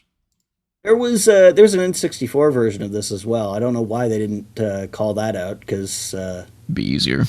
Yeah. yeah, Oh, is this Kerbal? Kerbal Space Program? it might be. Yeah, try it. I've tried to play that game a few times, and I'm not smart enough to play that game. Oh, it's Pikmin. It's Pikmin. Which one? Let's see. Pikmin 3? Maybe 4? Let's just start with the first one. Hey! Yeah, that game always was really gorgeous looking. Yeah, it's hard to tell which console that's from. Dude, if you play it on Dolphin and like run it at crazy high resolutions, it looks really, really good still. It's really pretty. Like it holds up at those higher resolutions, which not all games do. All right. Well, this is Donkey Kong Country. Clearly, this is the cave. Is it? Yeah. 90% sure. Yep. Wow, that looks like way higher. That looks like the photo that they sourced the texture from and not like the texture. Is that like a boss arena background or something, like with it being so detailed? No, I think it's the I think it's the cave one where you're like the first cave one where you're walking through the cave. I think so. I mean that's what my brain told me anyway. It just looks way cleaner. Yeah.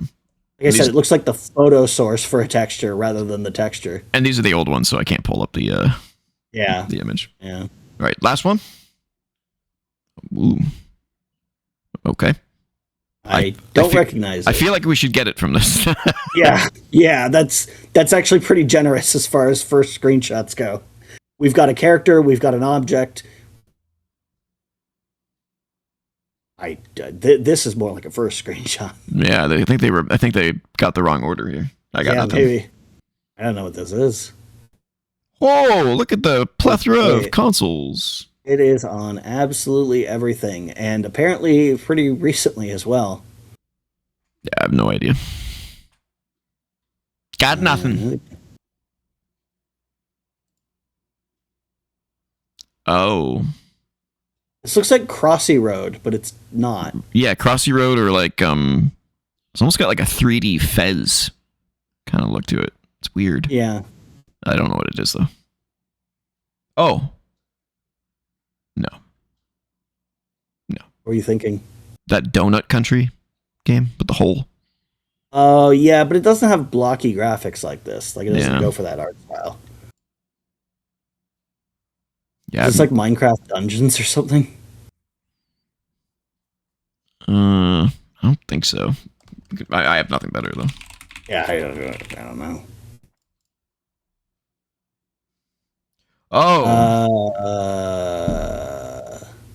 Oh, this is the game about building the train track. Train track, yeah. Oh, is it the last train? I think it's the last train. No, it's not. Well, look and see if that's a title. I'm pretty sure it's the last train. I don't think it's called the last fucking train. No, it's not.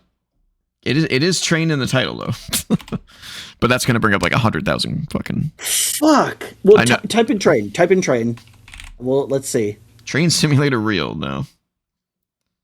Train Bandit, nope. There's so many Japanese games.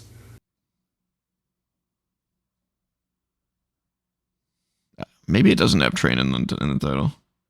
Oh god, I know this game, but I don't remember what it's called. Yeah, I don't. I know what the game is too. I played it. Yeah. Fuck. Yeah, I hate that. It's like, oh yeah, I remember hearing about this game years ago and even seeing some footage of it, but I don't fucking remember what it's called. I kind of want to play it now though. Yeah. All right, let's see what it is. It is Unrailed. Yeah. Okay. Unrailed. Yeah. Right. Yeah. Yeah. I do remember playing it. I gotta try it again. It was good. It was a good game. All right, ladies and gentlemen. That means we've reached the save point, the end of the show, the end of episode 100. If you want to reach me on the socials, I'm at TJ-Leo on BlueSky. I'm at Ninjas on BlueSky. Don't forget to comment, like, share, subscribe, ring the bell for notifications, and all the other good stuff that we always tell you. Well, that was fun. That was good. I enjoyed that. Yep. Need more screenshot scope in my life though. We got to do like a 100 episode or like a 100 guest special one day. Oh god. No. Just see how many out of 100 we can get. Do like a percentage count.